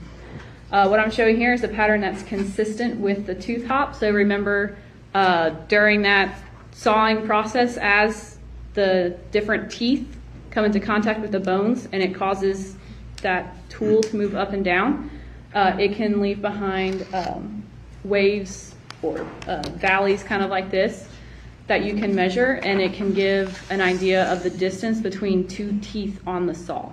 So in this cast, looking at 2 different areas where you can see a very consistent measurement between the different peaks or the valleys left behind. Okay. And with respect to your analysis, did you have a suspect saw to compare? I did not. So the only suspect tool you had was what? The knife. And you had made a conclusion with respect to the knife already, is that correct? That's correct. With respect to each of the femur portions, were you able to determine if each of them had characteristics that would be something that could allow for inclusion or exclusion? I don't know if I phrased that too complexly. Let me maybe try again. Did you have a chance to look at each of those 4 bone segments? I did. And when you looked at them, were you able to find a kerf floor for each of those 4 segments? I don't believe each one had a kerf floor. Okay, let's turn to them then. And let's look at item number 25. Can you tell us what's depicted on this slide? So item 25 is the left femur. Okay. What we're looking at here is that projection on the end there, that's a bone spur. Can you tell us what a bone spur is? So a bone spur is, you see that piece of bone that's jutting out. So how that happens is when you're cutting, and as you get close to the end, that portion isn't cut, it's actually fractured off. So think about when you're cutting something, when you get close enough and there's just not enough holding on anymore, instead of you having to cut all the way through, that last part will just break off. So that's what we're looking at here, is just the bone spur, or the part where it didn't actually have to be cut, because when we got close enough, the force was enough to break it the rest of the way without having to be cut. Okay. And are bone spurs always present? Not always. Can you tell us why bone spurs would be present or would not be present? Objection, Your Honor. I believe this is outside her field of expertise. Your response? Your Honor, I'll rephrase it to make it perhaps easier. I'm going to scroll back up to slide 23. Do you see this slide? Yes. Are there bone spurs on this slide? No. Why not? A bone spur is only going to happen when there is a terminal cut. So when it's the cut that makes all the way to completely sever whatever the object is. So without having been completely severed, you can't have a bone spur. Okay. And in a scenario where a body would potentially be on an autopsy table, would that impact the ability for there to be a bone spur or not? So since a bone spur is formed by the force basically of the saw coming down, some of that's going to come down to how the object is being supported. So yeah, how the object is supported can determine whether or not there's a bone spur. Okay. So I'm now going back down to slide number 25. In this case, you indicated that there was a bone spur, correct? Correct. And which portion of the body was this bone number 25? The left femur. Okay. Did you do a cast of that bone? Of 25? Yes. I did. Okay. And can you tell the jury what item 26 cast is of? So item 26 is also the left femur, but the other side of the left femur. Again, we're just looking at that pattern on the cast. So I cast all the bones twice, just to compare casts to each other to see if I'm getting the same thing on both. And you can see in item 26 cast as well, we're getting those kind of valleys that are in kind of a predictable pattern and the same spacing apart, which again is consistent with two top. And so would that also be consistent with what type of a instrument? It's consistent with a saw. I'm now turning you to item 27. Can you tell us what is depicted here? Item 27 is the other side of the right femur. And on the left side of that bone, we're looking down on it, you can see that, again, deep false start visible. We're looking down from above. Would that be just to the left of the letter A? Yes. Okay. And can you tell us, is there anything unique about deep false starts that are different than shallow false starts? And what I'm referring to is the types of tools that would be associated with that. So deep false starts are more indicative of, say, a power tool, just because power tools take less energy. So if you have a deep false start and you were to pull that tool out, it doesn't take much energy to start a new cut, as opposed to with a hand tool where the user is the one supplying all the energy. If you've made it most of the way through the cut and you take that tool out, it's a lot of work, so it makes more sense to go back into the original cut.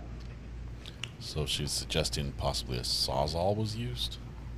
Power tool? Did you view item 27 under a microscope as well? I did. And what, if anything, did you find? I also measured the width of that kerf for item 27 to see, again, we're looking at the width because I know that any blade that made that cut can't be wider than the cut itself. So for that blade to fit into that cut, it has to be that size or skinnier. So it's just taking measurements of that cut to have an idea of what width of blade we're looking at. And would it be fair to say that you came up with measurements of varying points on the cut itself? I did. And can you tell us anything about how much of a margin of difference there was at the different points? So for this one, it looks like the smallest was 0.064 inches and the largest was 0.070. So we're looking at a difference of 0.006. Would it be fair to say then that that's fairly consistent through the cut itself? Yes. Now showing you item 27. Does that give any visibility to that you can describe? So again, for item 27, we've got another measurement of the width, as well as in this picture in particular, you can very clearly see that W-shaped floor. And that's indicative of? A saw. And item 27, what part of the bones was that? The right femur.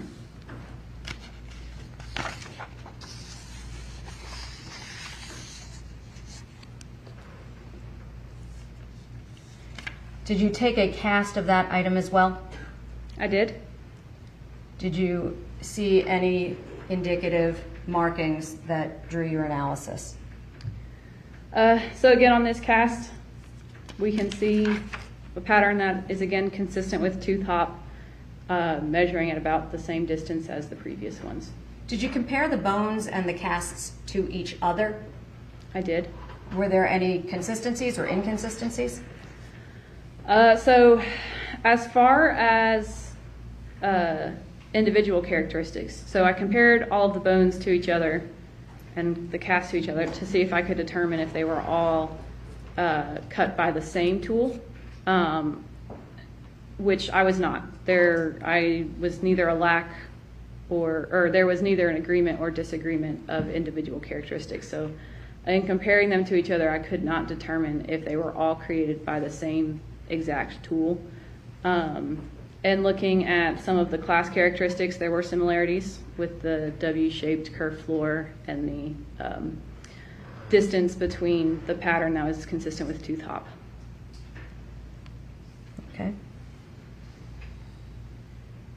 Now, these next slides that are here, can you tell us why you placed them in here? So for the next slides, I am looking at kind of stuff on the bones that we've already looked at. So the width of the curve, the floor, things like that.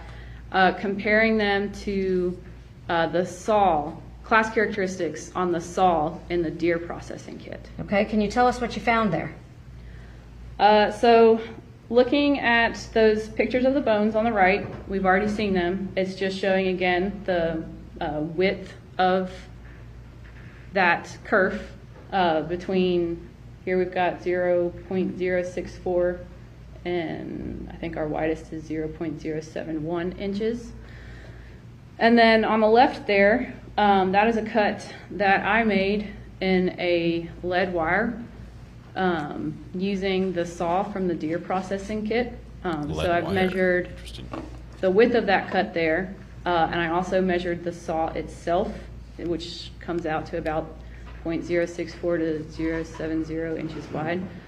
Basically, all this means is that I can't exclude it, because remember before looking at those pictures, I said if the width of the blade was wider than the cut, then you can exclude that blade as being used. In this case, the width of the saw is not wider than the width of the cut, so I can't exclude it. Can you show us what saw you're referring to in the deer processing kit? Okay, this is going to be gross. It's not the one that's used, but it's a pretty jagged tool here.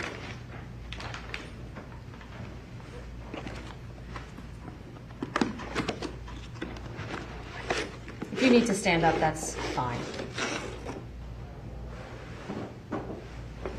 Silly Rabbit, thanks for the gifted membership.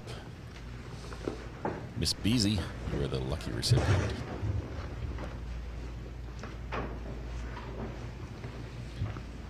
It's like a fold-out tool kit. Look at the grip on this thing. And is that the saw that you examined during the course of your analysis? It is. Can you tell the jury what, if anything, you observed, and I'm now going to turn to the next slide, with respect to that blade? So again, I measured the width of it to see if it was wider than the cut made in the bone. to see if I could exclude it. And then I also measured the distance in between the teeth of this saw to compare to that pattern from the casts of the bones that's consistent with tooth hop. So you can kind of see I have different measurements there on the teeth. That's because the teeth kind of come out at an angle. That's why it's leaving that W-shaped floor. And so the distance between the teeth that are kind of on the same side of the saw is about 0.227 inches, or 0.230 to 0.231, depending on which side you're on. Did you take a cast of the saw itself? I did not. So that cast on the right is what? The cast on the right there is of the bone item 24, which is the right femur. And it's looking at, again, that pattern consistent with tooth hop.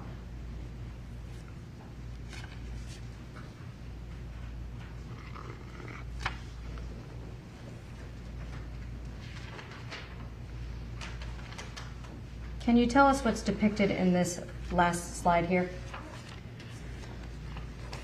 So here is just showing on the left side, that is that lead wire that I cut using this saw. I did a terminal cut, which on the far left there, you see that circle towards the bottom is showing that spur.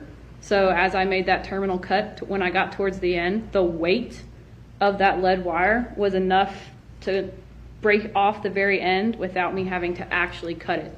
So that's what you're looking at right there, is that point that fractured off instead of being cut off as I made that terminal cut.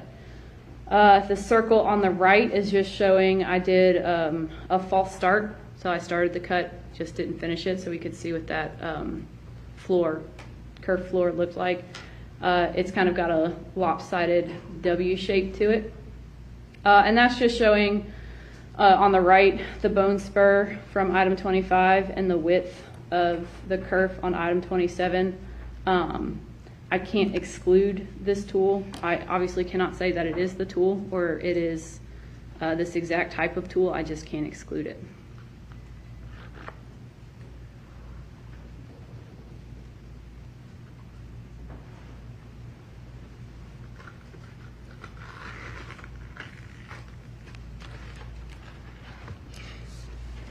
Now, with respect to that being a non-suspect tool, would that have come into play as well? Yes. How so? I'm not going to compare individual characteristics. So I, at no point, am going to compare the individual characteristics from this tool to the markings on the bones, because I know that this was purchased and it's not a suspect tool, so it's not connected. So I can't really go too far in depth onto whether or not it's this tool.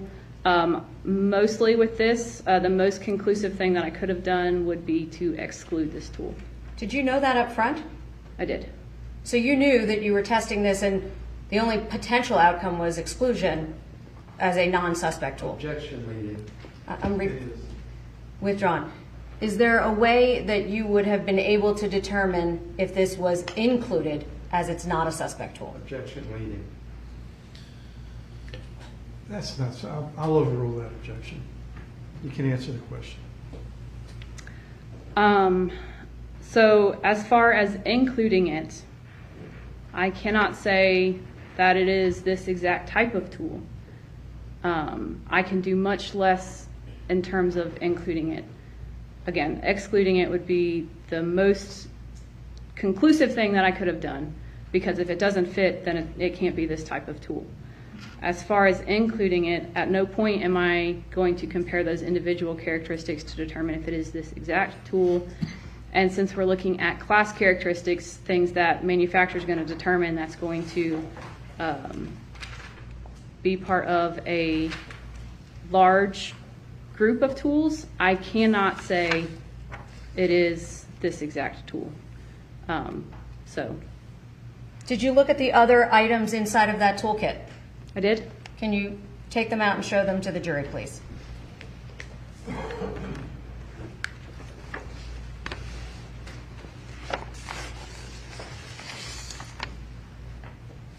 lot of different knives in a deer processing kit. If Some we could, for just skinning. as you go through each of them, can you tell us what conclusion you were able to render with respect to each tool and why?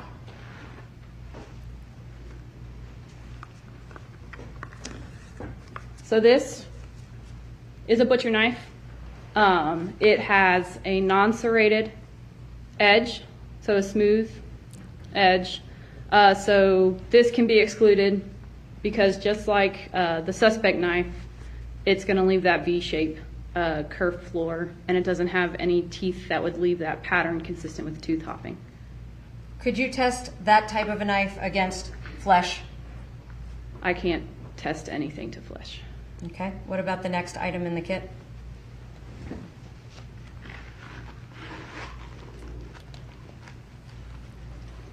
There's a guy who does the same demonstration at Sam's Club on weekends with a different kit. You've seen him there. Forever Sharp or something like that. Fillet. This is a boning knife. Again, it has a non-serrated edge, so a smooth edge that's going to leave the V-shaped curved floor, and it has no teeth or no serrations on it. So I was also able to exclude this knife, or this type of knife. And your exclusion is for what portion of the remains? So that's talking about the left and right femur. Okay. And the next item?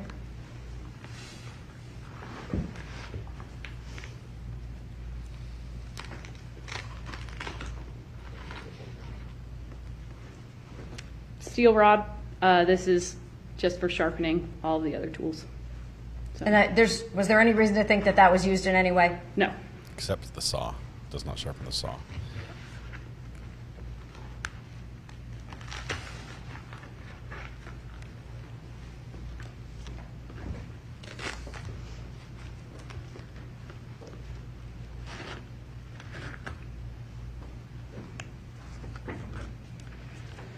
Caper knife, again, flat, no serrations, no teeth, so it leaves a V-shaped curved floor and no pattern consistent with tooth hop because there is no serrations and no teeth. Were there any other knives there? One more. Is it like the hatchet one?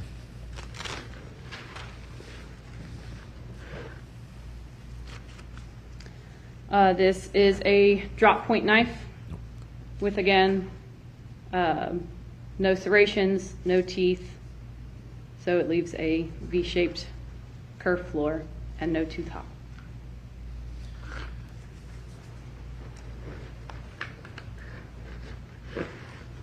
During your examination, did you ever have an opportunity to examine any power tools?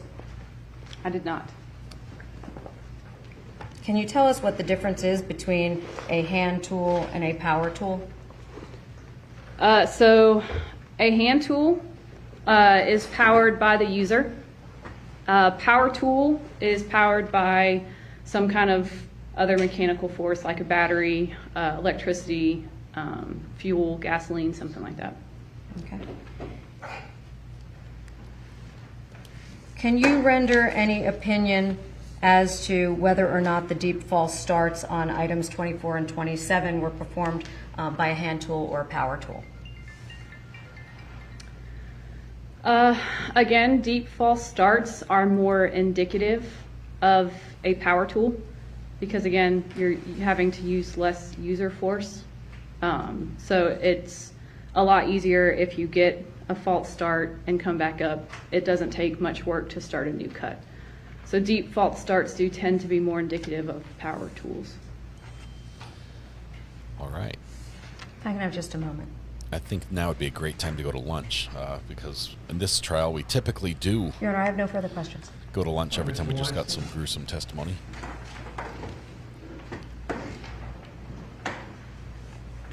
Instead we'll go to cross-examination. Remember, we're going to play the gym song. Examiner Thatcher, good afternoon. We go to break. Afternoon. I'm Doug Weinstein. I believe we communicated this weekend. Yes, sir. Examiner Satcher, you had one suspect tool, correct, that you were asked to examine? Correct. And that suspect tool was the knife, States Exhibit 1.13. That's correct. So you determined that that knife, do you have that knife in front of you now? I do. Sorry, I just took my gloves off. I apologize for making you put them back on again. Sorry.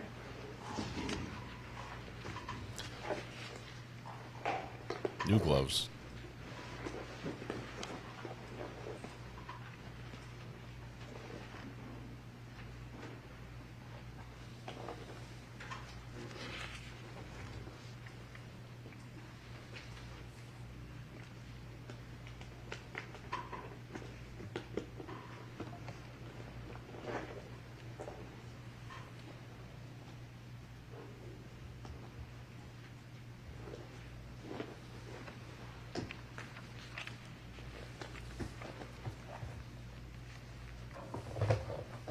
Okay, would you mind holding that up to the jury again? Sure.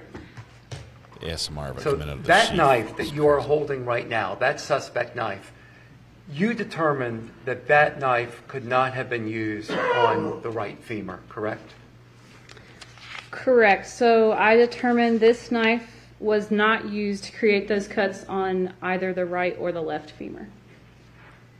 And that includes both the portion of the femur that you examined that was on the leg and the portion of the femur that you examined that was on the torso, correct? Correct. You didn't examine any other suspect tools, correct? I did not. You can put the knife away now, thank you.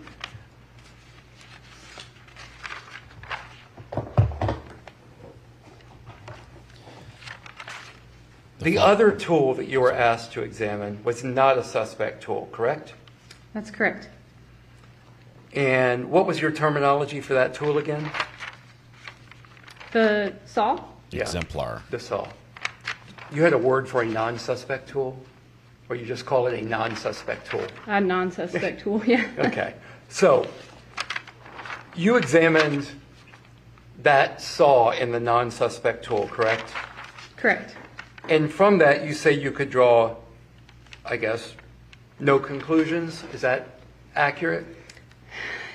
Pretty much. I can't exclude it, but I can't say it was that type of tool. So basically, there just weren't any class characteristics that let me say, okay, this could not have been the type of tool. But since class characteristics do turn, like, there's a whole bunch of different tools that are encompassed in class characteristics. Like, it's not just those types of saws that have teeth set that far apart with a width of a blade less than that cut. So there's nothing there that will allow me to exclude it, but I certainly could not say that it is that exact type of tool. And I don't mean to test your memory, so if you need to look at something, just let me know.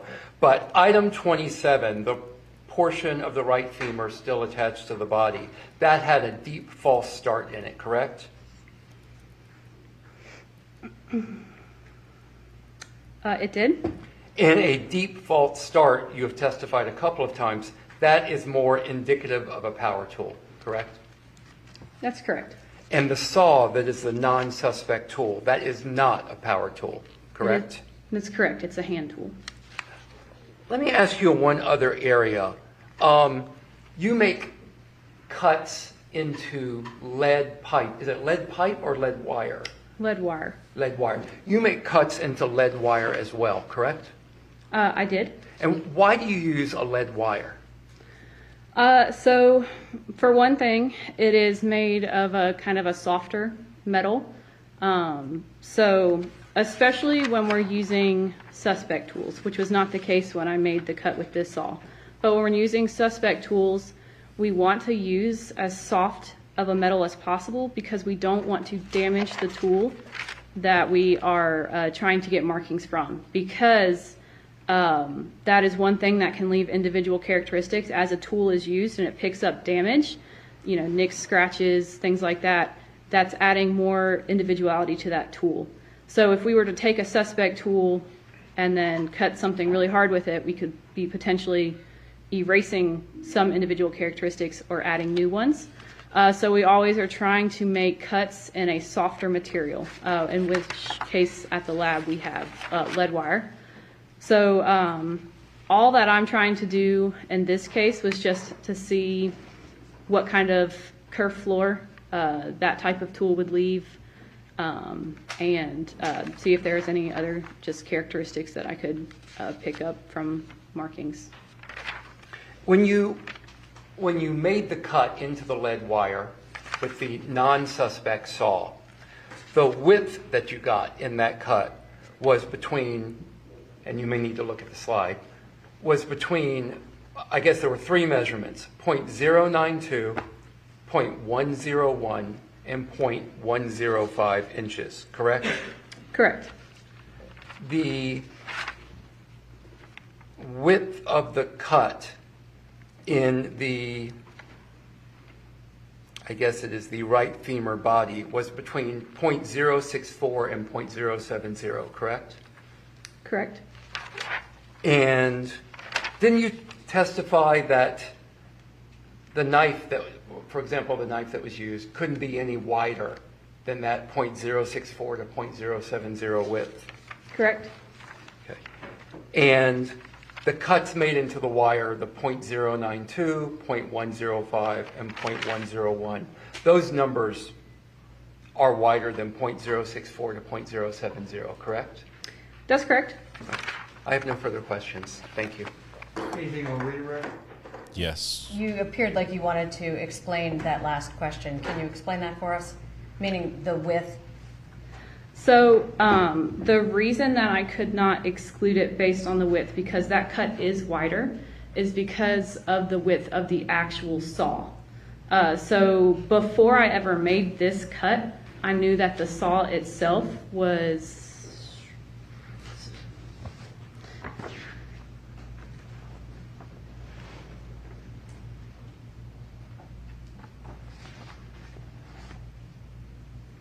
the width of the saw itself was between 0.064 and 0.070 inches wide. So that's the width of the saw itself. If that had been wider than the kerf in the bone, then I could have excluded it. However, because the saw itself is not wider than the kerf in the bone, I can't exclude it. It will fit. It does make, at least in the lead wire, a wider cut or a wider kerf than that in the bone, but that's not enough for me to exclude it, simply because the saw itself is not wider than the cut. Is bone different than lead? It is. Did you try cutting the bone? I did not. Why not? It wasn't necessary because I have the width of the saw itself. Again, the only way that I would exclude it is if the saw itself was wider than the cut, because that's how I know it will not fit. I'm not going to exclude it on the width of the cut that it makes. Nothing further. Anything else, counsel? You say that the saw was up to 0.070 wide, correct? Yes, that was right. I believe you just told the state that. Yes, 0.064 to 0.070. So the saw is as wide as 0.070, correct? Yes, so it's a range because I can't give, I'm measuring it, but I'm measuring at different points in different places, so that's why it's a range of 0.064 to 0.070. But there are portions of the cut in the bone that are as narrow as 0.064, correct? That's correct. Okay, thank you. Nothing further. All right, thank you. You are excused. Judge is about to call for the song. Got it all queued up, ready to go. It's going right now.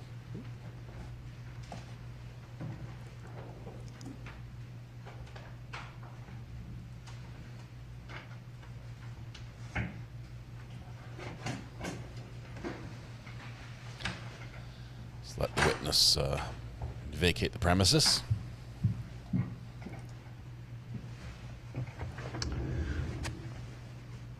All right, ladies and gentlemen of the jury, it's now about 12:45. We'll excuse you for lunch and ask you to be here just before 2 o'clock, if you would please. So you've got about an hour and 10 minutes.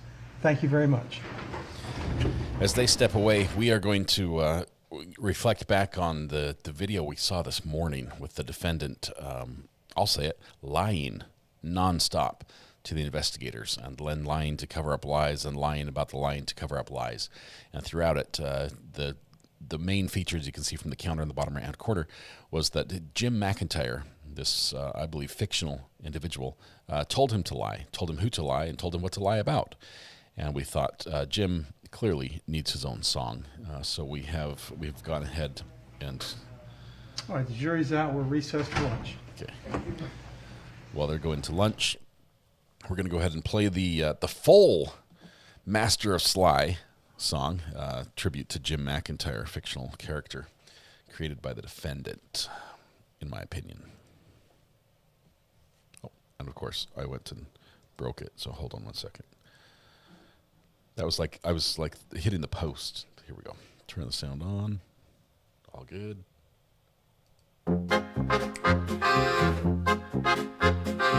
Jim McIntyre wears a coat of gray, keeps your secrets locked far away. He's got your cash in a coffee tin, a map to the bathroom. Let the game begin.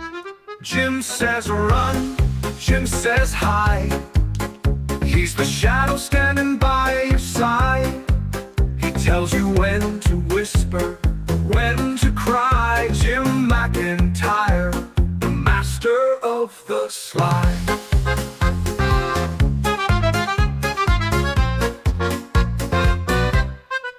He's got a rule book, torn and frayed.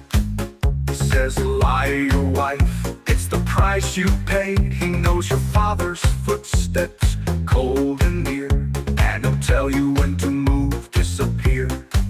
He hums a tune, dark and sweet, the kind you hum when you admit defeat. Jim says run, Jim says hide.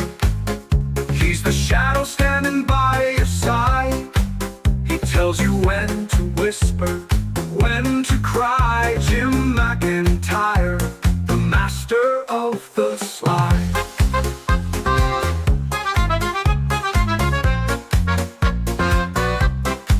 He hums a tune, dark and sweet, the kind you hum when you admit defeat. Jim says run, Jim says hide. He's the shadow standing by your side.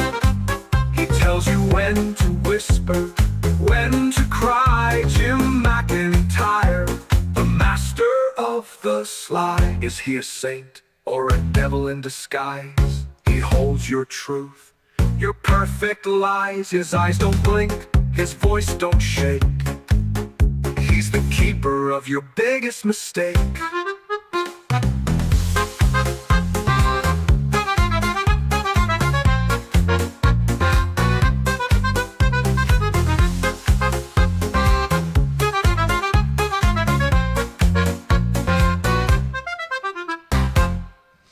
There you go. Jim McIntyre on Suno. That's a little tribute to what we heard. Jim's a Mr. Fixer. He's a little bit of everything.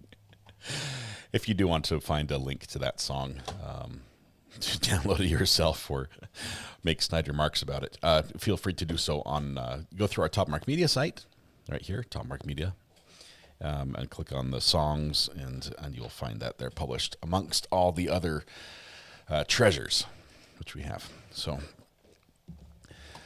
all right, Jim McIntyre proves, yes. I hear it's better at 2x speed, at 2x. I'll have to try that. Maybe on lunch I'll listen to it. I'm not a big polka fan myself, but it fit. It fit, so we went with the polka sort of circusy feel.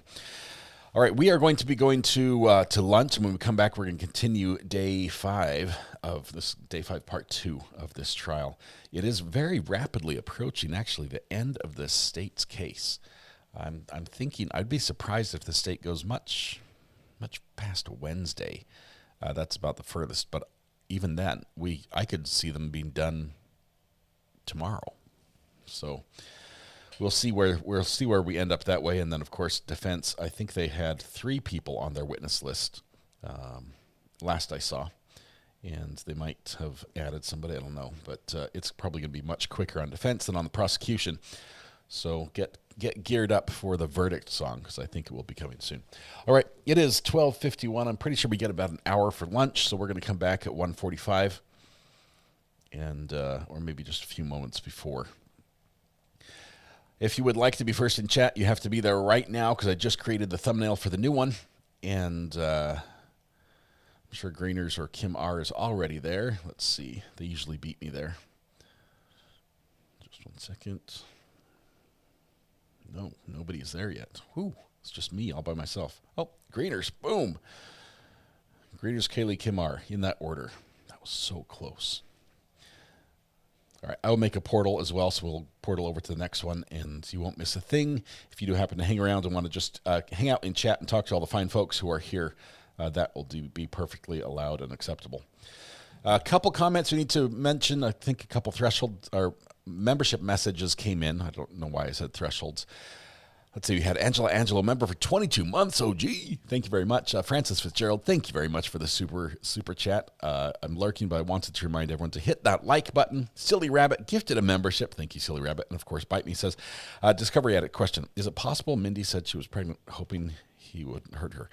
You know, that's one of the things we just won't know the answer to, because the only person who really does know isn't with us anymore. And we sure can't trust Jim or Nick. So that's where we are there. But it's very possible. He did seem to genuinely seem surprised that she was not pregnant. I'll give you that. It seems like a surprise. So him saying he wanted the children might have been exact opposite, because after all, he does lie. All right, with that, we're now going to go to lunch and get some sustenance, get ready for the afternoon. Oh, man. Queen Olive, good luck on your errands. Patricia, see you after lunch. I think I'm going to have a spring roll today. Microwave spring roll. Don't play with your steak knives. Great advice from Greeners, as always. What led authorities to him? The massive amounts of evidence. Photographs. Well, he was already the suspect because she went missing. And the lies just started immediately. So there's a ton. We'll talk about that when we come back. All right, tonight when you go home, please hug the people you love, smile at someone to make their day just a little bit better. Please stay safe till we go live again at 1:45 or shortly before, so less than an hour for lunch. Have a good one. We'll see you afterwards. Yes, we're portaling. Everyone hold on to your portal, buddy. It's absolutely painless. We'll transport you to the next live stream. We'll see you guys in a little bit. Bye-bye.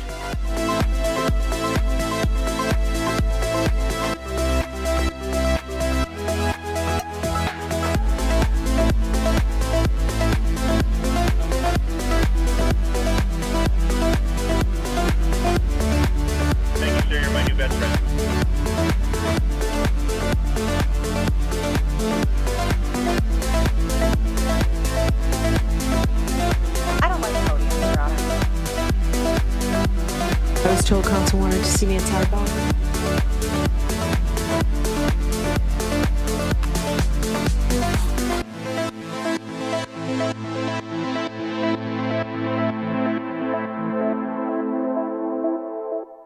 There's nothing in the order that restrains you from talking to cats. Well, thank you. Because he's the guy.